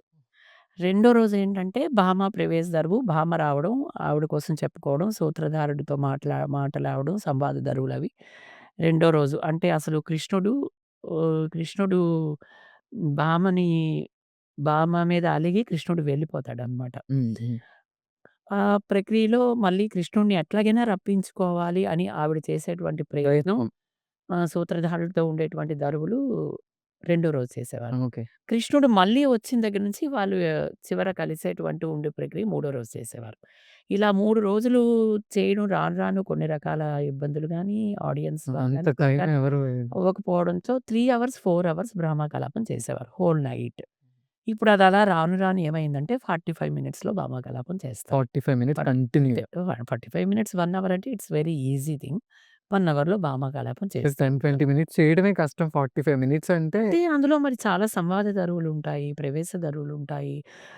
మరి ఏంటి డైలాగ్స్ ఉంటాయి. హ్మ్. టోటల్ స్టోరీ కంప్లీట్‌గా ఎక్స్‌ప్లెయిన్ చేయాలి కాబట్టి. ఎక్స్‌ప్లెయిన్ చేయాలి కదా! అందుకు భామాకలాపం అంతా అట్‌లీస్ట్ 1 అవర్ చేస్తూ ఉంటారనమాట. అంటే అష్టవిధ నాయక అవస్థలన్నీ కూడా అందులో మనకి స్వాధీన పతిక నాయక అంటే సత్యభామలో ఎన్ని నాయక అవస్థలున్నాయో, అష్టవిధ నాయక అవస్థలు అన్నింటినీ కూడా సత్యభామ భామాకలాపంలో ప్రదర్శించవలసి ఉంటుంది. అంత అద్భుతమైనటువంటి రూపకల్పన ఇంకొక దాంట్లో చూడలేమని మనం చెప్పాలి. అంత గొప్ప అంశం అనమాట. ఇప్పుడు అవి చేసేవాళ్ళు ఉన్నారా సార్? చాలా మంది చేస్తున్నారు. ఇప్పటికి చేస్తుంటాం. చేస్తున్నారా? రెగ్యులర్‌గా అందరూ చేస్తుంటాం. ఓకే. సరే యాక్చువల్‌గా అయితే ఇప్పుడు కూచిపూడిలో గజ్జె పూజకి ఒక ప్రాధాన్యత ఉంది కదా! సో, దాని గురించి యాక్చువల్‌గా నాకైతే తెలీదు. మీరు లాస్ట్ టైమ్ ఒకసారి ఒక పూజలో చెప్తున్నప్పుడు నేను విన్నాను. నాకది చాలా ఇంట్రెస్ట్ అనిపించింది. అంటే ఏ శాస్త్రీయ నృత్యంలోనైనా గజ్జెలు అనేవి గురువు ద్వారా పూజ చేసుకొని, గురువు చేతి మీదుగా తీసుకొని మొదట కట్టుకోవడం అనేది సంప్రదాయం. హ్మ్. ఆ సంప్రదాయం అట్లాగే వెళ్తూ ఉండాలి అంతే. ఇంకా అంతే కదా! ఇప్పుడు మేమేదో ఆన్‌లైన్‌లో కొనుక్కున్నాము, మేము కట్టేసుకున్నాము, చేసుకున్నాము అనేటువంటి పద్ధతి లేదు. ఇక్కడ గజ్జెలు అనేవి ఏంటంటే మువ్వలు ఈశ్వర స్వరూపం. నటరాజ స్వరూపం. నటరాజ స్వామి. అది గురువుగారి చేతి మీద నుంచి పూజ చేసుకొని ఆయన కట్టి మొదట ఆయన ద్వారా తీసుకోవడం అనేది అదొక సంప్రదాయం. ఆ పద్ధతిని అది అట్లాగే అవలంబిస్తూ ఉంటాము. అలా అవలంబించాలి. ఇంకా అంతకంటే ఏం కాదు. అంటే అది ఎక్కడి నుంచి స్టార్ట్ అయింది సార్? అసలు గజ్జి పూజ ఇదివరకు ఎవరు చేసేవారు? ఇది ఎట్లా మనం చెప్తాము, చాలా చెప్పాల్సుంటది. పూర్వం ఇది ఎప్పుడైతే నాట్యం ఉందో అప్పటి నుంచి ఇవంతా ఉన్నాయి. నాట్య సంప్రదాయంలో ఇవన్నీ ఉన్నాయి. పూర్వం చాలామంది మహారాజుల దగ్గర చేసే దేవదాసీలకైతే కొన్ని మనుగులు బియ్యం మీద చేయించేవారు. హ్మ్. హ్మ్. అందులో సగ భాగం వాళ్ళు తీసుకోవాలి. సగభాగం గురువుగారికి ఇచ్చేవారు. హ్మ్. ఇప్పుడు ఎక్కడి నుంచి అంటే కళ ఎక్కడి నుంచి ఉందో అక్కడి నుంచి వచ్చినటువంటి సంప్రదాయాలు ఇవి. ఇప్పుడు ఈ పాటకి రూపకల్పన ఎక్కడి నుంచి ఉంది? లేదంటే ఈ ఇతిహాసాలు ఎప్పుడు తీసుకున్నారంటే ఏం చెప్తాం? ఇవన్నీ పూర్వం నుంచి ఉన్నవే. కాకపోతే ఇందులో ఏవైనా ఇకపైన ఇవి చేయలేము అనేటువంటి వాటిల్లో ముందు ముందుకు వెళ్ళే కొద్దీ చిన్న చిన్న మార్పులు చిన్న చిన్నవి జరుగుతున్నాయేమో గానీ, ఇవన్నీ ఏంటంటే మన సంస్కృతి, మన సంప్రదాయాన్ని ఇవి ఒక గజ్జె పూజ ఇలాంటివి లేదా గురు పూజోత్సవం, గురు పౌర్ణమికి గురువుగారికి అందరూ వచ్చి దండం పెట్టుకోవడం. ఇలాంటి సంప్రదాయాలు ఎందుకుంచారంటే గురువుకి, శిష్యులకి మధ్యన ఒక బాండింగ్ ఉండడం కోసం. అవును. ఆ పవిత్రత పెంచడం కోసం. అదే విధంగా ఆ పవిత్రమైనటువంటి ఆ రోజు జరిగే ఆ కార్యక్రమం ద్వారా వాళ్ళు ఇంకా దగ్గర కావడం కోసం. ఆ భక్తి భావాలు లేదంటే ఆ సంప్రదాయాలు ఇంకా ముందుకు తీసుకొని వెళ్ళడం కోసం. అంతేగాని ఇవి ఎప్పటినుంచి ఉన్నాయంటే గురువు ఎప్పుడైతే ఉన్నాడో అప్పటి నుంచి ఉంటాయి. శిష్యులు ఎప్పుడైతే ఉన్నారో అప్పటి నుంచి ఉంటాయి. ముఖ్యంగా నాట్యం ఎప్పటినుంచో ఉందో అప్పటి నుంచి ఉంటాయని నా భావన. సార్ నాకు తెలుసు యాక్చువల్‌గా మీ ఇండస్ట్రీలో చాలా కాంటాక్ట్స్ ఉన్నాయి. సో, కమింగ్ అంటే మీకున్న కాంటాక్ట్స్‌తో దీన్ని ఇండస్ట్రీ పరంగా ఏమైనా షోస్ చేయటం కానీ, మీ స్టూడెంట్స్‌ని పట్టుకెళ్ళి ఏదైనా ప్రోగ్రామ్స్ చేసారా? చాలా టీవీ చేశాము. Programmes kind. చాలా చేశాము ఇండస్ట్రీలో. బట్ కూచిపూడి డాన్స్ అనేది ఎంటైర్‌లీ డిఫరెంట్. క్లాసికల్ డాన్స్ అనేది ఎంటైర్‌లీ డిఫరెంట్. మూవీస్‌లోకి వెళ్ళినప్పటికీ ఇప్పుడు పూర్వం మనకి 'విశ్వనాథ్' గారి మూవీస్‌లో కూచిపూడి డాన్స్ అంటే యాజ్ ఇట్ ఈజ్ ఉండేది. ఇంకా హ్మ్. పాత మూవీస్‌లోకెళ్తే ఇప్పుడు 'రహస్యం' సినిమాలో 'గిరిజా కళ్యాణం' అని బ్యాలే ఉంటుంది. అది యాజ్ ఇట్ ఈజ్ బ్యాలేని అలా పెట్టారు. అప్పుడు 'వేదాంతం రాఘవయ్య' గారు చాలామంది అందులో మనకి శివుడి కింద అది అయితే మనకి ఈయనే చేశారు. మంచి డాన్స్ గురువులు చేశారు. నాకు వెంటనే నేమ్స్ స్ట్రైక్ అవ్వటం లేదు. అంతే. అలాగే మనకి 'మల్లీశ్వరి' సినిమాలో 'ఉషా పరిణయం' అని యక్షగానం. మూవీ ఎండింగ్‌లో యాజ్ ఇట్ ఈజ్ యక్షగానం ఉంటుంది. 'దేవదాస్' సినిమాలో 'దేవదాస్' దగ్గర ఒక సందర్భంలో ఒక నర్తకి చేసినటువంటి శబ్దం ఉంటుంది. శబ్దం ఒక ఐవారు. హ్మ్. అలాగే చాలా ఓల్డ్ మూవీస్‌లో యాజ్ ఇట్ ఈజ్ ఉండేవి. అంటే యాజ్ ఇట్ ఈజ్ ఇంకా. ఇప్పుడు ఇంకా సపోజ్ 'దశావతార శబ్దం' అంశం ఉంటే దాన్ని యాజ్ ఇట్ ఈజ్ పెట్టడం. యాస్టీస్‌గా పెట్టేవారు. రాను రాను కొంచెం మార్పులు జరిగాయి. ఇప్పుడు మనకి 'సప్తపది', 'సిరి సిరి మాస్' సంథింగ్ ఆ టైమ్ మూవీస్. 'సప్తపది' 'స్వాతి కిరణం', 'శుభ సంకల్పం' ఇలాంటి మూవీస్ దగ్గరికొచ్చేసరికి కొంచెం సెమీ క్లాసికల్‌గా వెళ్ళింది. అప్పుడు కూడా చాలామంది డైరెక్టర్స్ ఎలా చేసేవారంటే, డాన్స్ రిలేటెడ్ హీరోయిన్‌కే ఆ క్యారెక్టర్ ఇచ్చేవారు. ఆ హీరోయిన్ అప్పుడు ఆ డాన్స్ చేయగలదు. ఆహా! ఇప్పుడు మీకు 'సప్తపదిలో' చేసిన అమ్మాయి Sabitha she is Kuchipudi dancer. అందులో 'మంత్రపుష్పం' దుర్గా సూక్తానికి ఆ అమ్మాయి డాన్స్ చేస్తుంది. షీ ఈజ్ ప్యూర్‌లీ చేస్తది చాలా పర్ఫెక్ట్‌గా. ఎగ్జాంపుల్ చెప్తున్నాను. అదే విధంగా 'అఖిలాండేశ్వరి చాముండేశ్వరి' ఒక ఐటెమ్ ఉంటుంది. ఆ పాట ఉంటది. ఆ పాటకి కూచిపూడి స్టెప్స్ చాలా వరకు ఒరిజినల్ అదే స్టెప్స్ ఉంటాయి.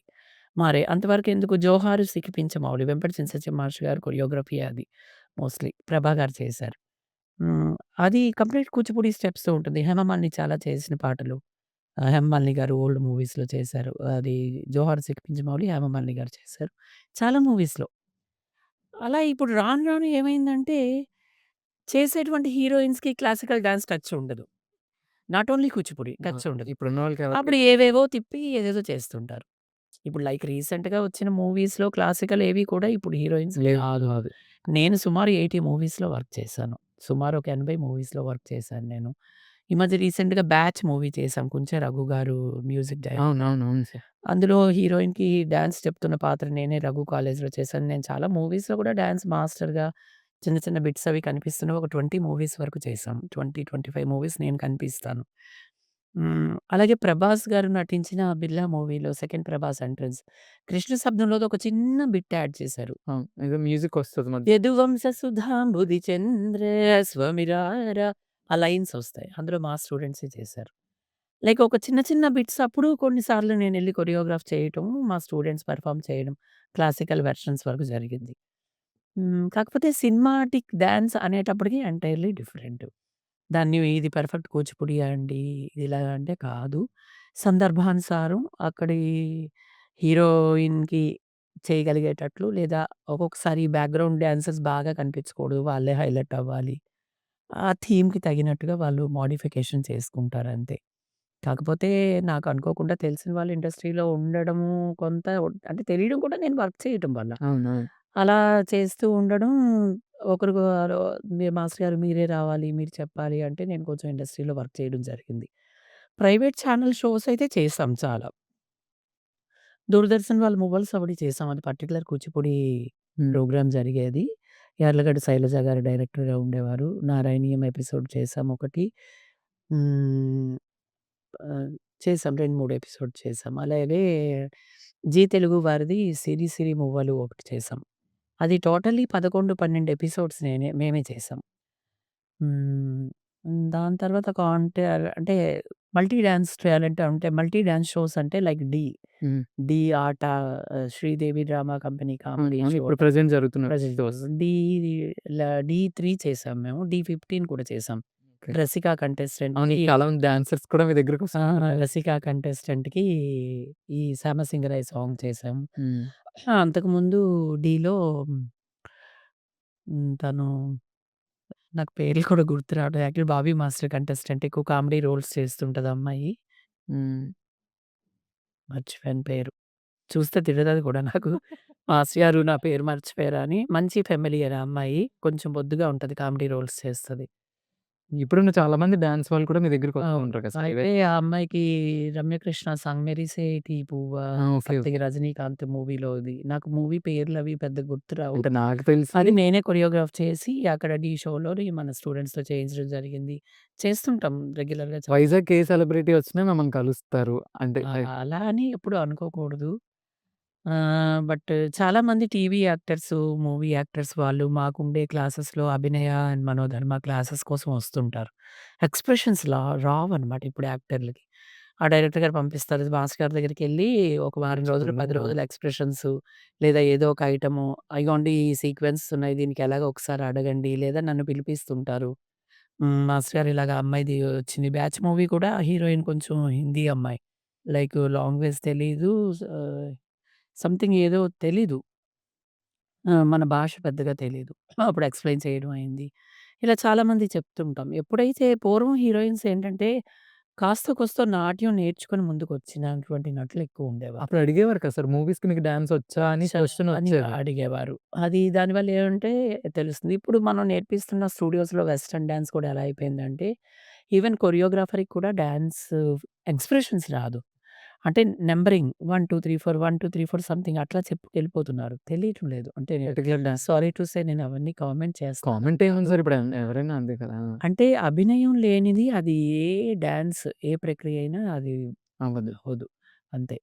ఎక్కడికి వెళ్ళినా కూడా ముఖంలో ఎక్స్‌ప్రెషన్ సాత్విక, కనిపించాలి కదా! సాత్విక, వాచిక, సాత్విక ఆహార్యం చతుర్విధ అభినయాలకి తావు లేనిది అది డాన్స్ కాదు. హ్మ్. అది. సార్ అంటే ఇప్పుడు మనం ఏదైనా కంట్రీకెళ్ళాలనుకోండి. అక్కడ ఎవరున్నారు? నాకెవరు తెలుసు అని వెతుక్కుంటాం. మీతో ఎళ్తే ఆ ప్రాబ్లమ్ ఉండదు. ఎందుకంటే ఏ కంట్రీకెళ్తే అక్కడ మీకు ఒక చుట్టాలో లేకపోతే మీ స్టూడెంట్స్ అక్కడ పాతుకుపోయి ఉన్నారు. దాని మీద మీ అభిప్రాయం ఏంటి సార్? అంటే మీరు ఎలా ఫీల్ అవుతున్నారు యాక్చువల్‌గా? ఏ కంట్రీకెళ్ళినా మీకు సంబంధించిన ఒక స్టూడెంటో, మీ ఫ్యామిలీ వాళ్ళు అంటే రీసెంట్‌గా నేను ఎక్స్‌పీరియన్స్ చేసింది చెప్తున్నాను నేను. ఎందుకంటే అక్కడ అంటే ఇక్కడ మీ దగ్గర నేర్చుకొని అక్కడికి వెళ్లి సెటిల్ అయిపోయారు కదా! సో, వాళ్ళ ద్వారా కూడా మీ డాన్స్ ఇంకా అక్కడ కంటిన్యూ అవుతుంది. అంటే అది ఎలా ఫీల్ అవుతున్నారంటే హ్యాపీగానే ఫీల్ అవుతాం కదా! అది ఒక రకమైనటువంటి చాలా హ్యాపీయెస్ట్ మూమెంట్స్. అంటే నా దగ్గర నేర్చుకున్న పిల్లలు లక్కీగా కొంతమంది అదర్ కంట్రీస్‌లో చదువుకోవడానికి వెళ్ళి జాబ్స్ చేస్తూ లైక్ మ్యారేజ్ అయిన తర్వాత సెటిల్ అయిన వాళ్ళు అట్లా ఉన్నారు. అలాగే కొంచెం మంది నాకు తెలిసిన మా రిలేటివ్స్ గానీ, మా కజిన్స్ అది కొంతమంది యూఎస్‌లో అది ఉన్నారు. పిట్స్‌బర్గ్‌లో ఉన్నారు. అండ్ కొంతమంది మెయిన్ ఏంటంటే స్టూడెంట్స్. నా దగ్గర నేర్చుకున్న స్టూడెంట్స్. మా దగ్గర పద్మ అని ఒక అమ్మాయి పిరమిడ్ స్పిరిచ్యువల్ సొసైటీ పీఎస్ఎస్ఎంలో నేను meditation okay. Ramesh okay. Patriji గారి క్లాసెస్ మొట్టమొదట విన్న తర్వాత వాళ్ళ ప్రోగ్రామ్స్ ఎక్కువ చేసేవాడిని. డాక్టర్ జీకే గారని ఆయన వితౌట్ మెడిసిన్ ఆహ్, హౌ ఆహ్, అంటే how to medicine solve the problems ఎలా సాల్వ్ ప్రాబ్లమ్స్ అనమాట చేస్తారు? Health health issues. ఇష్యూస్ ఎలా క్లియర్ దాన్ని స్పిరిచ్యువల్ టాబ్లెట్స్ అని నేమ్ పెట్టి ఆయన చాలా సైంటిస్ట్.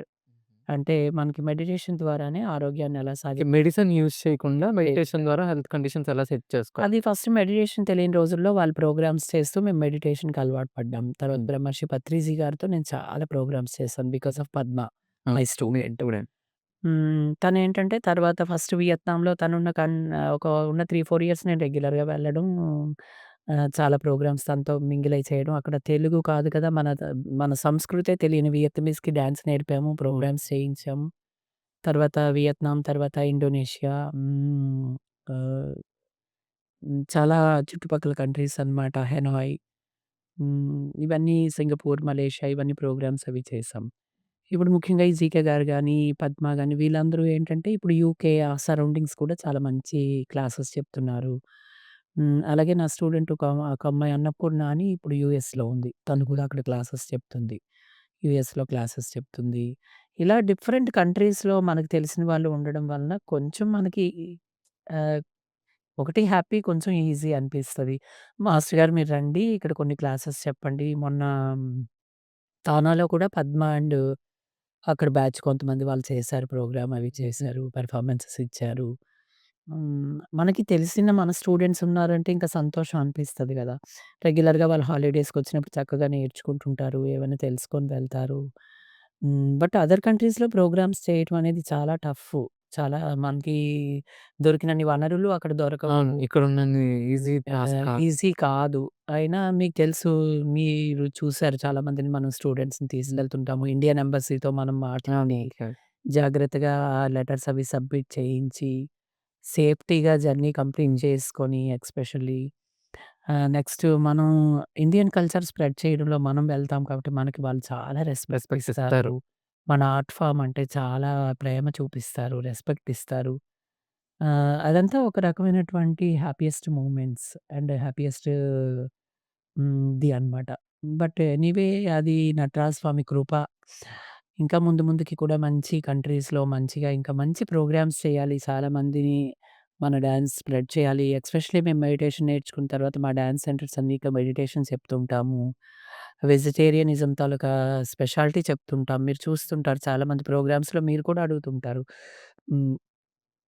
అంటే బేసికల్లీ నాన్ వెజ్ ఫ్యామిలీస్‌లో పుట్టడం వల్ల మొదట్లో నాన్ వెజెస్ అవి తినేవాళ్ళు. అలవాటు పడి ఉంటారు కదా! ఆల్రెడీ. లేదు vegetarian try to be change a vegetarian and meditation చేయండి అని చెప్పటం. మెడిటేషన్‌తో డాన్స్‌కి ఉండేటువంటి రిలేషన్‌ని తెలియచేయటం. ఇవన్నీ కూడా వీలైనంత వరకు స్ప్రెడ్ చేస్తూ ఉంటాం అన్నమాట. సో, మెడిటేషన్‌కి, డాన్స్‌కి ఏమైనా సంబంధం ఉందా సార్? మెడిటేషన్ అనేది మనకి మెంటల్ పీస్‌కి సంబంధించిన అంశం. అంటే మన మానసిక స్థితిని మనం బ్యాలెన్స్ చేసుకోవటానికి బేసికల్‌గా అది ఒక రకమైనటువంటి హ్మ్, ఆయుధం అని చెప్పొచ్చనమాట. ధ్యానం ద్వారా మనం ఎలాంటి మెంటల్ బేస్‌ని అంటే మన మానసిక స్థితిని మనం చాలా వరకు బ్యాలెన్స్ చేసుకోవచ్చు. ఓకే. స్టేబిల్డ్ అవ్వచ్చు. స్ట్రెస్ లెవెల్స్ స్ట్రెస్ లెవెల్స్ చేసుకోవచ్చు. తగ్గించుకోవచ్చు. అదే నాట్యం అనేది ఫిజికల్ స్ట్రెస్‌ని తగ్గించుకోవచ్చు. ఫిజికల్ అన్‌ఈజీనెస్‌ని, ఫిజికల్ ప్రాబ్లమ్స్‌ని అది ఈక్వలైజ్ చేసుకోవచ్చు. హెల్త్ ఇంప్రూవ్ రెండిటికి అవుతది. కూడా ఒక బ్యూటిఫుల్ రిలేషన్ ఉంటుంది. ఎప్పుడైతే మనం మెడిటేషన్‌లో మనం పీక్ స్టేజెస్‌కి వెళ్తామో, మంచిగా చేయగలుగుతామో, డాన్స్ బాగా చేయగలుగుతాం. ఇంకా కాన్సంట్రేట్ లెవెల్ అవును. కొంచెం మనం హెల్తీ అండ్ హ్యాపీగా ఉంటే డెఫినిట్‌గా దాని కాన్సంట్రేట్ లెవెల్స్ ఎక్కువొస్తాయి. ఇంకా బెటర్. చక్కగా డాన్స్ చేయగలుగుతాం. ఇంకా చక్కగా నాట్యం నేర్పించగలుగుతాము. బ్రహ్మర్షి పత్రిజీ గారనేవారు.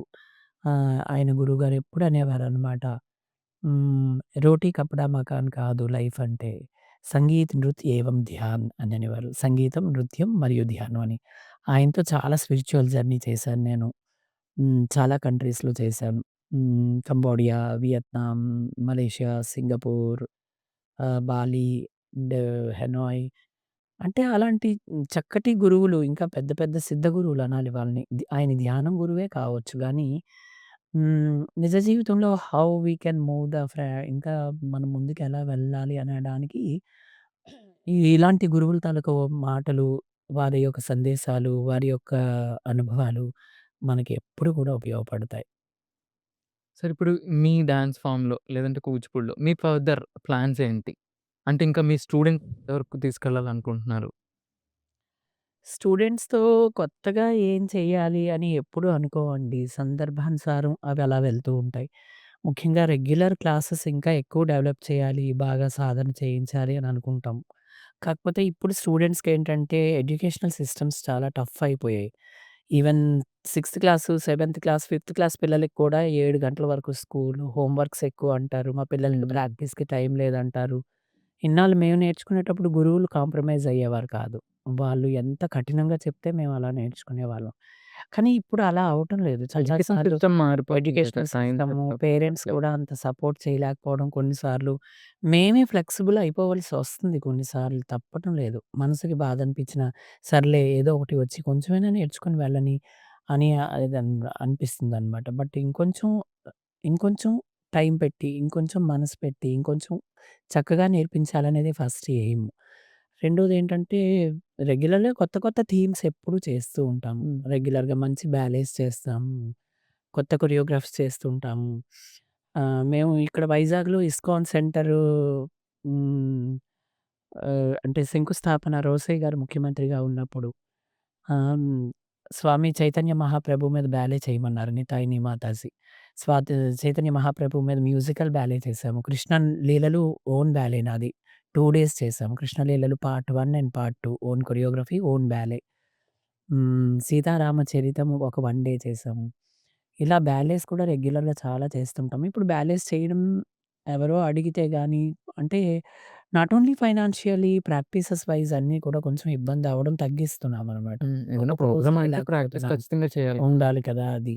అయితే కొత్త కాన్సెప్ట్స్ చాలా ఇప్పుడు మేము 'బ్రహ్మర్షి పత్రిజీ' గారి PSSMలో మెడిటేషన్ మీద నవరత్నాలు చేశాము.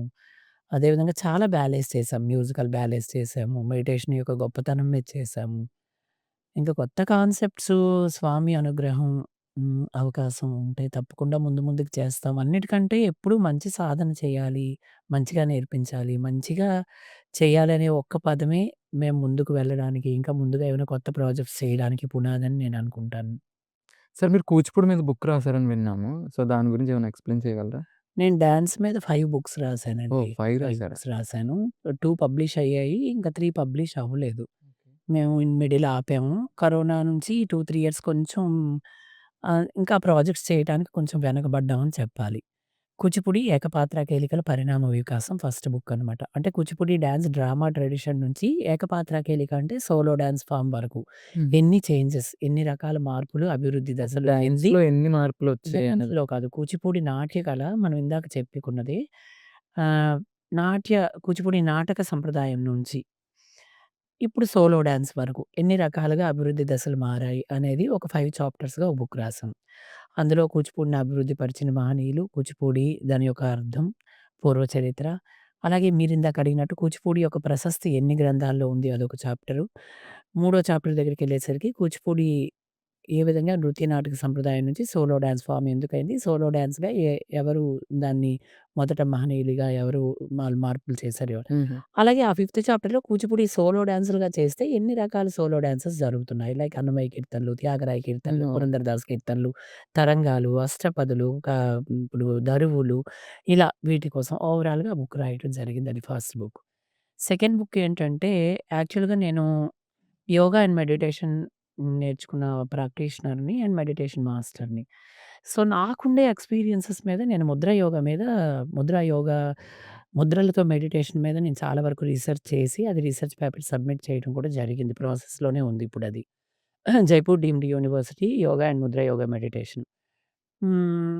దానికేంటంటే dance related to mudra yoga అని ఒక బుక్ రాయడం జరిగింది.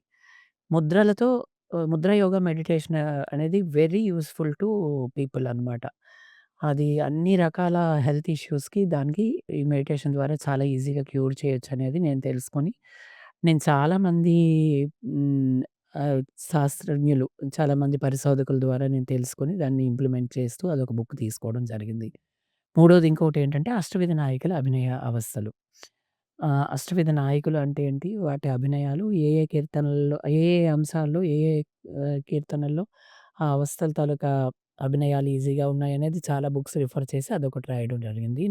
ఇంకొక బుక్ ఏంటంటే భారతీయ శాస్త్రీయ నృత్యాలు.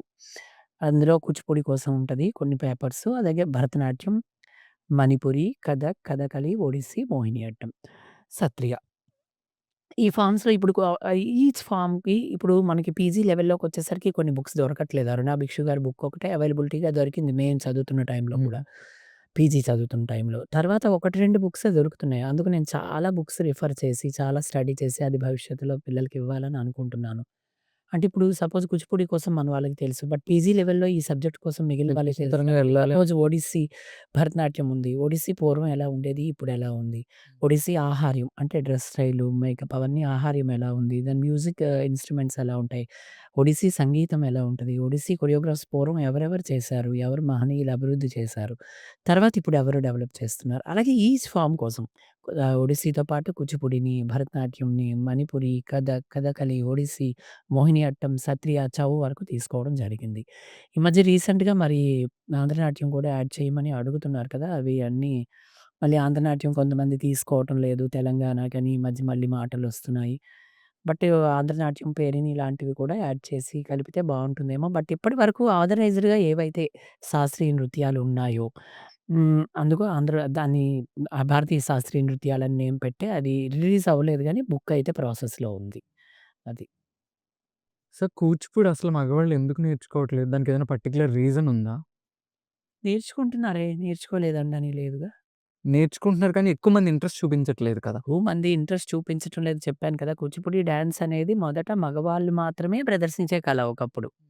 తర్వాత రాను రాను స్త్రీలు నేర్చుకోవడం, ప్రదర్శించడం జరిగింది. ఇప్పుడు అందరూ ప్రదర్శిస్తున్నారు.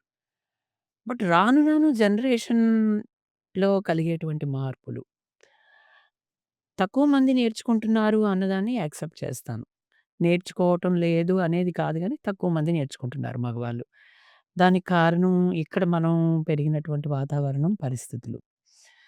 ఆహ్, ఒక ఫ్యూ ఇయర్స్ బ్యాక్ లైక్ ఒక 15, 20 ఇయర్స్ బ్యాక్ ఎవరిళ్ళలోనైనా మగపిల్లల్ని ఒక డాన్స్ అంటే ఏదైనా ఒక హ్మ్, పండుగలు వచ్చినప్పుడు ఏదైనా ఒక డివోటిక్‌గా తయారు చేయడం, ఒక అమ్మాయిగా తయారు చేయడం, లేదా సరదాకైనా చూసుకునేవారు.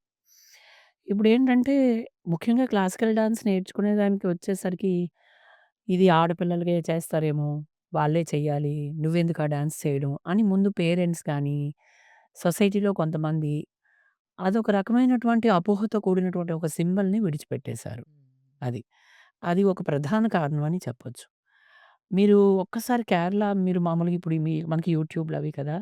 ఒకవేళ Kerala classical dance like Kuchipudi అందరూ డాన్స్ మగవాళ్ళే ఎక్కువ ఉంటారు. మగవాళ్ళు. మగవాళ్ళే అందరూ ఉంటారు. మగవాళ్ళు కాదు. చాలా అందరూ నేర్చుకుంటారు. మగవాళ్ళు నేర్చుకుంటారు. ఆడవాళ్ళు నేర్చుకుంటారు. ఇంకోటేంటంటే కేరళ గాని చాలా స్టేట్స్‌లో classical dance is compulsory up to 10థ్ క్లాస్. ఆ! ఈవెన్ సబ్జెక్ట్‌లు ఇంక్లూడ్ సబ్జెక్ట్‌లో చేసి ఇంక్లూడ్ ఉంటుంది. అవును. చేస్తారు. అవును. అంటే 10థ్ తర్వాత నువ్వు కంటిన్యూ చేస్తావా లేదా అది వేరే విషయం. హ్మ్. దానివల్ల ఏమవుద్దంటే, ఇప్పుడు మా బాబు రోజు స్కూల్‌కెళ్ళను. నేను చదవండి డాడీ అంటాడు. మనం చదువు మానిపించేస్తున్నాం ఏంటి? లేదు. లేదు ఎలాగైనా చదివి అంటాం. ఏదో రకంగా ఇంట్రెస్ట్ ఆ చూపిస్తాం. చదువుతో వాడు రేపు జాబ్ చేస్తాడా లేదా సెకండరీ. సెకండ్ విషయం. First we have to give knowledge. అవును. మనం ట్రై టు గివ్ నాలెడ్జ్ అనమాట. ఈ చదువుకి సంబంధించిన నాలెడ్జ్ మనం ఇచ్చేయాలనుకుంటాం. హ్మ్. మన భారతీయ శాస్త్రాలు, మన భారతీయ లలిత కళలకు సంబంధించిన నాలెడ్జ్ మనం ఇవ్వాలనుకోవటం లేదు. అది మన దౌర్భాగ్యం. హ్మ్. అది ఇవ్వాలి అనుకున్న రోజు ఫర్దర్‌గా వాడు కంటిన్యూషన్‌గా ఆర్టిస్ట్ అవుతాడా? అవ్వడా? అనేది సెకండరీ. సెకండ్. కాకపోతే ఆ ఎడ్యుకేషన్ అనేది ఇవ్వాలి. వాళ్ళకుంటది. That is the important. ఆ ఎడ్యుకేషన్ ఇవ్వాలి అనే ప్రాసెస్ యాక్చువల్‌గా చంద్రబాబు నాయుడు గారి టైంలోనే ముఖ్యమంత్రి చంద్రబాబు నాయుడు గారు బిఫోర్ టైంలో ప్రతి గవర్నమెంట్ స్కూల్‌లో డాన్స్ క్లాస్ అని స్టార్ట్ అయింది. ఒక 1 ఇయర్ నడిచింది. అది అలా ఇంప్లిమెంట్ జరిగి ఉంటే కొంత మార్పు వచ్చేదేమో అని నా ఫీల్. అయితే అంటే అది ఒక రకంగా ఇప్పుడున్న జనరేషన్‌కి, టీచర్స్‌కి చాలా మందికి ఉపాధి. అండ్ రెండోది మరొకటేంటంటే అందరికీ అందుతుందనేది. ఇప్పుడు ఎప్పుడైతే అదర్ స్టేట్స్‌లో చూడండి మనకి కేరళలో గాని, మీకు పశ్చిమ బెంగాల్, కలకత్తా అంతా మేల్ డాన్సర్స్ ఎక్కువుంటారు. అవును. మన దగ్గరికొచ్చేసరికి క్లాసికల్ ఎవరు నేర్పడానికి పక్క వాళ్ళేదో అన్నారు, ఎదురు వాళ్ళేదో అన్నారు అనేసరికి పిల్లలు పేరెంట్ కూడా సపోర్ట్ చేయరు. ఆ! ఎందుకులే అమ్మా అక్కాలు నేర్చుకుంటారు, చెల్లెలు నేర్చుకుంటారని. బట్ దానికి దీనికి అసలు సంబంధమే ఉండదు. ఈవెన్ ఒకళ్ళు నేర్చుకోవాలనుకున్నా వాళ్ళు వెంటనే అనేది ఆడవాళ్ళదిరా నువ్వెందుకు చేయడం? ఆ! నేర్చుకుంటావు అలా అనేస్తారు. అయితే నేర్చుకున్న వాళ్ళున్నారు. వాటిని ఖండించో, ఎక్కువగా మనం ఎప్పుడైతే ఇంట్లో కొంచెం పూజలు, ఆధ్యాత్మిక సంప్రదాయాలు లేదంటే ఒక రకమైన భక్తి మార్గం. ఇవన్నీ ఫాలో అయ్యే ఫ్యామిలీస్‌లో ఇప్పటికి ముందు మగపిల్లలకి కూడా చక్కగా డాన్స్. క్లాసికల్ నేర్పిస్తారు. అవును. మా బాబు చక్కటి కృష్ణుడి కీర్తనలు పాడుతాడు. రాముడి కీర్తనలు డాన్స్ చేస్తాడు. అమ్మవారి కీర్తనలు నృత్యం చేస్తారు అని. ఫర్దర్‌గా ఒక ఏజ్ అయిన తర్వాత వాళ్ళు చేస్తారా లేదా సెకండరీ. అలాగని దాని వలన జరిగేటువంటి నష్టం ఏమీ లేదు సరికదా! అది చాలా ఉపయోగం అనేది ఇంతవరకు మనం చాలా సేపు అవును. ఈ ఇంటర్వ్యూలో మరి మనం వాళ్ళ లైఫ్ స్టైల్ ఎలా చేంజ్ అవుతుంది కదా! మాట్లాడుకున్నాం. అదేంటంటే ఒక రకమైన అపోహ అది ఉండిపోవడం వలన చాలా వరకు మనకి ఈ మగపిల్లలు నేర్చుకునే వాళ్ళు కొంచెం తక్కువ శాతం ఉన్నారనే చెప్పాలి. బట్ అది కూడా మనం జనరేషన్‌లో రాను రాను ఒక రకమైనటువంటి అవగాహన వచ్చిన మీదట తప్పకుండా మళ్ళీ పూర్వ వైభవం వస్తుంది. ఇంకా ఎక్కువ మంది మగపిల్లలు కూడా నేర్చుకుంటారని నేను అనుకుంటున్నాను. అదే చెప్తున్నాను కదా! ఇందాక మీరు మీ పిల్లలకి ఇదే నేర్చుకోమంటారా? మీ బాబుకి ఇది చేయమంటారా అని. మా బాబు వాళ్ళ ఫ్రెండ్స్ గాని ఎవరు అంటే ఇప్పటి వరకు అలా ఏమి లేదు. కొన్ని వాడు మామూలుగా కూడా ఏవో వాళ్ళ స్కూల్ కోసమని సినిమా పాటలు, వెస్టర్న్ డాన్స్‌లు అవి ఇవి నేర్చుకున్నాడు కొన్ని సందర్భాల్లో. నేను ఒక్కొక్కసారి వాడు ఐడియాలజీ తెలుసుకోవడం కోసం అడుగుతుంటాను. "ఏ నాన్న ఇది మానేస్తావా? నేర్చుకోవా? లేదా అది చేస్తావా?" అంటే, "లేదు డాడీ నేను ఇది చేస్తాను." మాస్టర్ గారి ఐటెమ్స్ చాలా పర్ఫెక్ట్‌గా చేస్తాడు. చాలా స్టిఫ్‌గా చేస్తాడు. వాడెక్కడికెళ్ళినా అప్రిషియేషన్స్ అలా ఆ! ఉంటాయి. ఆ! ఆహ్, ఆ రెస్పెక్ట్ కూడా వేరేగా ఉంటదనమాట. ఆహ్, చెప్తున్నాను గదా! దేన్నైనా అది నాలెడ్జ్ మనం ఎడ్యుకేట్ చేయనంత వరకు తెలీదు. దానికి తోడు ఒక రకమైన అపోహ ఒక మధ్య కాలంలో క్రియేట్ అయిపోయిందని నేనంటాను. ఎలా అంటే క్లాసికల్ డాన్స్ అదే కూచిపూడి లాంటి శాస్త్రీయ నృత్యాలు ఏవి నేర్చుకున్నా మగపిల్లలకి అవసరమా? నేర్చుకోవడం ఎందుకు? లేదా నేర్చుకుంటే ఇది ఆడపిల్లల వరకే ఇవి గాని పరిమితం. మగవాళ్ళు అక్కర్లేదులే అనే ఒక రకమైన అపోహలో ఉండిపోవడం ఉండిపోయారు. అది అదలా కంటిన్యూటీ అవుతుంది కొంత శాతం అని నాకనిపిస్తుంటది. అంతే. సో, కూచిపూడిలో మీరు ఫేస్ చేసిన స్ట్రగుల్స్ ఏమన్నా ఉన్నాయా? అంటే ఈ కైండ్ ఆఫ్ మీరు స్ట్రగుల్స్ ఏమైనా ఫేస్ చేసారా? కూచిపూడిలోని గాని, ఏ క్లాసికల్ డాన్స్‌లో గాని స్ట్రగుల్స్ అని పర్టిక్యులర్‌గా ఏవి ఉండవు. నిబద్ధత కావాలి. కాన్సంట్రేషన్, క్రమశిక్షణ కావాలి. ఇప్పుడు వాళ్ళకి ఎక్కువగా స్ట్రగుల్స్ ఎలా అనిపిస్తాయంటే, ఇప్పుడు మామూలుగా ఒక సినిమా పాటకి డాన్స్ చేయాలంటే జీన్సో, టీ షర్టో యేసుకొని ఒక తెలీదా? బనియనేసుకొనెళ్లి చేస్తారు. వీళ్ళు పెర్ఫార్మ్ చేయాలి సాయంత్రం 5 గంటలకంటే అట్‌లీస్ట్ 2:00 నుంచి ప్రిపేర్ అవ్వాలి. గర్ల్స్‌కైతే ఒక 1 అవర్ హెయిర్ డ్రెస్సింగే అవుతుంది. Hair style. అవును. తర్వాత ఆ మేకప్‌లో ఒక 1 అవర్ ముందు నుంచే ఉండాలి. Makeup, dressings very tough. ఇప్పుడు జనరేషన్ టఫ్‌గా ఫీల్ అయ్యే అంశాలను చెప్తున్నాను. మాకు అలవాటయిపోయింది. మాకు టఫ్‌గా ఫీల్ ఉండదసలు.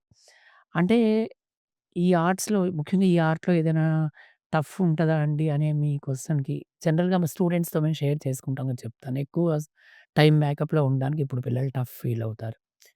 రెండోది ఎక్కువ శాతం మేకప్‌లో ఇప్పుడుండే ప్రోగ్రామ్స్ ఆర్గనైజింగ్ పరంగా గాని, ఇంకోటి గాని వాళ్ళెక్కువ టైం మేకప్‌లో ఉండేటప్పుడు వాష్‌రూమ్ ప్రాబ్లమ్స్ ఉన్నా, మళ్ళీ ఆ డ్రెస్ తీసి వాళ్ళు వాష్‌రూమ్‌కెళ్ళి మళ్ళీ డ్రెస్ వేసుకొని ఇవన్నీ కొంచెం అన్‌ఈజీగా ఫీల్ అవుతారు.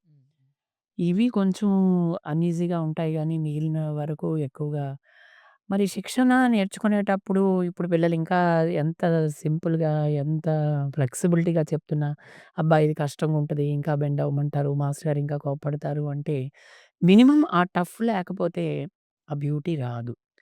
మనం ఏదైనా ఒక సబ్జెక్ట్ చదువుకుంటున్నాము. మీరు ఇంజినీరింగ్ చదువుతున్నారు, మెడిసిన్ చదువుతున్నారు, సంథింగ్ ఏదో సీఏ కోర్స్ చదువుతున్నారు. అది టఫ్‌గా చదవకుండా మీరు మెరిట్ ఎలా సాధిస్తున్నారు? చేయలేము కదా! 10థ్ క్లాస్‌కి రాగానే బాబుకి ట్యూషన్ అంటారు, ఇది అంటారు, తెల్లవారు లెగుస్తున్నాడంటారు. ఎందుకు మరి 10థ్ క్లాస్ రాగానే అంత టఫ్ఫు? వి ఏదో ఒకటి వాంట్ టు ఫస్ట్ సమ్ తక్కువ స్కోరింగ్. అవుతా we want to take some scoring. అవును. అవును. బాబు ఒక లెవెల్‌లో ఉండాలి. పాప ఒక లెవెల్ అచీవ్ అవ్వాలి.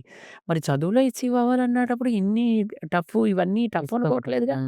కష్టపడితేనే సాధ్యం అవుతుందంటున్నాము. ఇవి కూడా అంతే. ఇవి టఫ్ అని అనటానికి, స్ట్రగుల్స్ అని అనటానికి కాదు గానీ, లైక్ ఇప్పటి జనరేషన్‌కి ఇవి కొంచెం స్ట్రగుల్స్‌లా ఫీల్ అవుతుంటారు. అబ్బా! అంటే మీకు మనకు తెలియందేముంది ఇప్పుడు మామూలుగా పెళ్ళైన ఆడవాళ్ళే చీర కట్టుకోవడానికి బాధపడిపోతారు. చీర కట్టుకోమంటే చీర, ఒక కుర్తా పైజామా యేసుకొని ఈజీగా సారీ చుడీదార్ యేసుకొని చుడిదార్. ఆ! హ్మ్. ఈజీగా బయట మూవ్ అవుతారు. సరే చుడీదార్ అనేది మన ఆంధ్ర స్టైల్ కాదు. ఇప్పుడు ఆంధ్ర వాళ్ళు ఎక్కువ యూజ్ చేస్తున్నారు. ఇప్పుడు ఆఖరికి ఆ చుడీదార్ ప్యాంట్ కూడా ఇప్పుడు యేసుకోరు. లెగ్గిన్. అది ఇంకా సాఫ్ట్ ఉండాల. ఇంకా కంఫర్ట్. Sorry comfort. కంఫర్ట్ ఉండాల. అంటే అంత ఈజియెస్ట్ మెథడ్స్ ఒచ్చేసాయి వేరింగ్‌లో కూడా. కనీసం డ్రెస్ బరువు ఉండకూడదు. పూర్వంలా జడ కూడా వేసుకోరు. ఉన్న హెయిర్ కత్తిరించేసుకుంటారు. లేదంటే కట్ చేసేసుకొని అంటే నేను లేడీస్ అందరిని చెప్పడం లేదు. చెప్తున్నాను. జనరల్‌గా way of living life style, life life style. Styles. ఇప్పుడు ఆడవాళ్ళు పెద్దవాళ్ళే ఒక చీర కట్టుకొని, జడ వేసుకొని, గాజులు వేసుకొని, కమ్మెలు పెట్టుకొని, నగలు వేసుకొని ఎళ్ళాలంటే అబ్బో! అలా ఎవరైనా అంటే చెప్పినా సరే విచిత్రంగా చూస్తారు. అంటే మరి ఒక చిన్న అమ్మాయి, ఒక కూచిపూడి ఆర్టిస్ట్ అవన్నీ వేసుకొని, జడ వేసుకొని, మన సంస్కృతిని క్యారీ చేయాలంటే వాళ్ళకి టఫ్‌గానే అనిపిస్తది. యాక్చువల్లీ అది టఫ్ కాదు. మన సంస్కృతి. మనం అట్లా వెళ్ళాలి. ఆ సిస్టమ్‌ని ఫాలో అవ్వాలి. ఇలాంటివి చిన్న చిన్న వాటినే ఇప్పుడు స్ట్రగుల్స్‌గా ఫీల్ అవుతున్నారు. ఒక పారాని పెట్టుకోవాలంటే, పారానియా పెట్టుకోవాలా? మళ్ళీ రేపు స్కూల్స్‌లో మేడమ్ ఒప్పుకోరు. రెడ్‌గా కనబడకూడదు. ఇప్పుడు స్ట్రగుల్స్ అన్నీ ఇవే అన్నమాట. ఇంకా బేసికల్‌గా స్ట్రగుల్స్ అంటే ఇలాంటివే. కాకపోతే ఎప్పుడూ ఆర్టిస్ట్‌కి స్ట్రగుల్స్ ఏంటంటే స్టేజ్. మంచి స్టేజ్ కావాలనుకుంటాం. మంచి వేదిక. మంచి స్టేజ్ ఉంటే ఆర్టిస్ట్ చక్కగా పెర్ఫార్మ్ చేస్తారు. ఆ మంచి స్టేజ్ దొరికితే ఆనందంగా చేస్తారు. అది చిన్న పిల్లల ఆర్టిస్ట్‌లైనా, పెద్దవాళ్ళైనా. ఊహ తెలియని పిల్లలైతే వేరు. కొంచెం మినిమమ్‌గా చిన్న పిల్లలైతే. జనరల్‌గా ఆర్టిస్ట్ అనేవాళ్ళు ఎంత మంచి స్టేజ్ ఉంటే వాళ్ళలో ఆర్టిస్టిక్ ఫీల్స్ అన్నీ కూడా ఇంకా అంత వస్తాయి. ఒకటి స్టేజ్, రెండోది ఆడియన్. ఆడియన్ ఎంతగా ఆహ్, హ్మ్, చూస్తారో, ఎంతగా ప్రేమగా చూస్తారో, ఎంత ప్రేమగా స్పందిస్తారో, ఆ ఉండే ఆడియన్‌ని బట్టి కూడా ఆర్టిస్ట్ ఎప్పుడు కూడా హ్యాపీగా పెర్ఫార్మ్ చేయాలనుకుంటారు. ఇవన్నీ కూడా ఒక రకమైన స్ట్రగుల్స్ కాదు గానీ, ఆర్టిస్టిక్ లైఫ్‌లో ఉండేటువంటి చిన్న చిన్న ఏమంటారు ఆహ్, ఆ ఫీల్స్ ఆ! అనమాట. చిన్న చిన్న అదే ఒకదాన్ని ఒకదాన్ని మనం దాటుకుంటా వెళ్ళాలి. దాటుకుంటా వెళ్ళి అప్పుడే వాళ్ళు ఒక కంప్లీట్ పరిపూర్ణమైన ఆర్టిస్ట్ అవుతారు. సో, మీ దగ్గరున్న స్టూడెంట్స్‌కి మీరు చాలా ఆపర్చునిటీస్ ఇస్తారు కదా! మీకేదైనా డాన్స్ యూనియన్, అసోసియేషన్ ఏమైనా ఉందా? ఆపర్చునిటీస్ అయితే ఇస్తాము. బట్ అసోసియేషన్‌కి దీనికి ఏమీ సంబంధం లేదు. ఇక్కడ పర్టిక్యులర్‌గా క్లాసికల్ డాన్స్ టీచర్స్‌కి ఒక ఆర్గనైజేషన్ లాంటిదేం లేదు. బట్ 2021 ఈ కరోనా టైంలో ఏమైందంటే, మేము అందరూ కొలాబరేట్ అయ్యి విశాఖ శాస్త్రీయ నృత్య గురువుల సమైక్య అని ఒకటి ఆర్గనైజ్ చేశాం. హ్మ్. దానికి పసుమర్తి సీతారామయ్య గారి అబ్బాయి పసుమర్తి వెంకటరమణ అన్నయ్య దానికి ప్రెసిడెంట్. ఎక్కువ సెక్రటరీ గారు తాళపాక సందీప్ గారు. హ్మ్. తాళపాక వంశస్థులు మాస్టర్ గారు. ఆయనిప్పుడు గాజువాకలో ఉంటారు. నేను దానికి వైస్ ప్రెసిడెంట్. హ్మ్. అయితే అందరిని అందులో చేర్చడం వలన ఎవరైనా కరోనా టైంలో ఇబ్బంది పడుతున్న చాలామంది గురువులకి చాలా వరకు హెల్ప్ చేశాం. ఓహ్! Dance masters. సమైక్య ద్వారా. అయితే సమైక్య ద్వారా మేము ఇయర్‌లీ 1, 2 పెద్ద ప్రోగ్రామ్స్ చేస్తుంటాం. ఒక మంచి బ్యూటిఫుల్ స్టేజ్ ఇస్తాం. అంతేగాని పర్టిక్యులర్‌గా సమైక్య ద్వారా ఏ ఆర్గనైజేషన్ ద్వారా ప్రోగ్రామ్స్ అలాంటివి ఏం వైజాగ్‌లో లేవు. బట్ చెప్తున్నాను కదా! నేను బేసికల్‌గా అప్పటి నుంచి క్లాసెస్ చెప్పడం, ప్రోగ్రామ్స్ చేయడం. లైక్ మీకుండే మౌత్ కాంటాక్ట్స్ పబ్లిసిటీ, గాని కాంటాక్ట్స్ గాని కాంటాక్ట్స్. అది అలాగా ఒక ప్రోగ్రామ్ చూసి అక్కడ కొంతమంది అడిగి లేదా కొన్ని ఆర్గనైజేషన్స్ అలా తెలియటం మూలాన అలా అలా కనెక్టివిటీలో చాలా ప్రోగ్రామ్స్ వెళ్తూ ఉంటాయి. చేస్తూ ఉంటాము. విశాఖ ఉత్సవ్‌కి కూడా every Visakha Utsav main stage సెలబ్రిటీస్‌తో పాటు ఫస్ట్ ప్రోగ్రామ్ మనకి చాలా వరకు ఈవెన్ ఫుడ్ చేయమని ఫెస్టివల్ అడిగారు. స్టార్టింగ్‌లో కూడా మీరే వైజాగ్ చేశారు. ఫుడ్ ఫెస్టివల్ చేశాము. వైజాగ్‌లో ఏదైనా సీఎం గారిది మెయిన్ ప్రోగ్రామ్ ప్రోగ్రామ్స్ ఉన్నప్పుడు కూడా అయినా సరే. ఎక్కువ సందర్భాల్లో మనమే చేశామని చెప్పాలి. హ్మ్. అదే విధంగా ప్రైమ్ మినిస్టర్ వచ్చినప్పుడు కూడా మనం చేసాం. పీఎం గారొచ్చినప్పుడు నెక్స్టు మేజర్ షోస్ అన్నీ కూడా అది స్వామి అనుగ్రహం. సో, మనం ఉన్నటువంటి మీకున్న కాంటాక్ట్స్ మనం బట్టి. చేస్తున్న పెర్ఫార్మన్సెస్ వాళ్ళకి నచ్చి మాస్టర్ గారు మీరు చెయ్యాలి అని మళ్ళీ అవకాశం ఎవరో ఒకరు ఇవ్వడం మూలాన ఆ విధంగా చేస్తూ ఉంటున్నాము అంతే. సో, ఫైనల్‌గా ఈ జనరేషన్ వాళ్ళకి మీరిచ్చే సజెషన్స్ ఏమన్నా ఉన్నాయా? ఈ జనరేషన్ వాళ్ళకి సజెషన్ ఇచ్చేటంత అయితే నాకు తెలీదు గానీ, ఎవరికైనా నేర్చుకోమని చెప్తాను. ఎవరికైనా నేర్చుకోండి. క్లాసికల్ డాన్స్ నేర్చుకోండి. శాస్త్రీయ నృత్యం అనేది నేర్చుకోండి. ముఖ్యంగా కూచిపూడి నేర్చుకోండి. అదైతే చెప్తాను. అది అంటే మా దగ్గర 4 ఇయర్స్ నుంచి 40 ఇయర్స్, 50 ఇయర్స్ మీకు కూడా తెలుసు. హ్మ్. మా దగ్గర 73 ఇయర్స్ సావిత్రి రెడ్డి గారని ఆవిడ చాలా ఇంటర్నేషనల్ ప్రోగ్రామ్స్ కూడా చేశారు. చేశారు. చాలా ఏజ్డ్ పర్సన్ చాలా కూడా. ఆ ఏజ్‌లో ఆవిడ చేయడం అనేది గ్రేట్ ఎగ్జాంపుల్ చాలా. చెప్తున్నాను. మా దగ్గర first meditation senior master Lakshmi madam అని ఒక ఆవిడ 63 ఏళ్ళు ఆవిడ చేస్తే అప్పట్లో అది చాలా అమ్మో! 63 ఇయర్స్ పద్మ అదే యూకేలో ఉన్నారు కదా! పద్మ పద్మ. పెద్దమ్మ గారు. ఓకే. పెద్దమ్మ పద్మ గారు, మేడంకి పిన్ని గారు. పెద్దమ్మ. ఓకే. ఆవిడ నేర్చుకునేటప్పుడు చాలా ఆశ్చర్యపోయారు. తర్వాత ఏమైందంటే మెడిటేషన్ ఫ్యామిలీలో చాలా మందికి చెప్పాం. లైక్ వాణి మేడం అని ఒకరు, సత్యవతి మేడం గారు, చాలా మంది లేడీస్ చేశారు. హ్మ్. తర్వాత ఔటర్స్ ఇప్పుడు మాకు హౌస్ వైఫ్స్ చాలా ఎక్కువ వస్తుంటారు. లైక్ అంత ఏజ్ వాళ్ళే చేస్తున్నారు. నేనదే అంటాను. నాట్యం నేర్చుకోవడానికి వయో పరిమితి ఏమి అవసరం లేదు. మనసు లగ్నమై ఉంటే చాలు. హ్మ్. మనసు కేంద్రీకరిస్తే చాలు. శరీరం ఎంతవరకు కేంద్రీకరించగలదో పోనీ అంతవరకే ఫ్లెక్సిబిలిటీతో చెప్తుంటాము. ఆ ఏజ్ వాళ్ళకైతే. కాకపోతే ఇప్పుడు జనరేషన్‌కి నేను చెప్పేదేంటంటే నాట్యం నేర్చుకోండి. డాన్స్ అనేది నేర్చుకోండి. దానివల్ల మన పురాణ ఇతిహాసాలు గాని, ఆధ్యాత్మిక విలువలు గాని, సంప్రదాయాలు గాని, క్రమశిక్షణ గాని, how to respect to others, మన భారతీయ సంస్కృతి గాని, ఆహ్, చాలా దేశాలు మనం ప్రోగ్రామ్స్ చూస్తాం. ఎళ్ళగానే హాయ్ అనొచ్చి హగ్ ఇస్తారు. మనం హ్మ్. ఎవరైనా రాగానే నమస్తే దాన్ని పెడతాం. ఓకే. కనీసం ఆ నమస్కారం ఎందుకు పెట్టాలి గానీ, మన సంస్కారాన్ని గానీ, మనం నెక్స్ట్ జనరేషన్‌కి అందజేయాలి అంటే ఇలాంటి కళలు నేర్చుకోవాలి. మన పిల్లలకి నేర్పించాలి. అవకాశం ఉన్నంత వరకు మనము నేర్చుకోవాలి. తప్పేముంది? ఎలా నేర్చుకోగలిగితే నేర్చుకోవాలి. ఇది నేర్చుకుంటే ఇది వస్తది అనుకోకూడదు. అది నేర్చుకుంటే అన్నీ వస్తాయి అనుకోవాలి అంతే. నాట్యం ముఖ్యంగా కూచిపూడి నాట్యం నేర్చుకోవడం వల్ల ఇది రాదు అనటానికి లేదు. అన్నీ వస్తాయి అంతే. అమృత కలశం లాంటి కళ. అమృ అమృతాన్ని తీసుకోవటానికి మనం సిద్ధంగా ఉండాలి. అంతే. అది ఇప్పుడు జనరేషన్ పిల్లలకి గాని, పేరెంట్స్‌కి గాని అందరికి నేను చెప్పేది అంతే.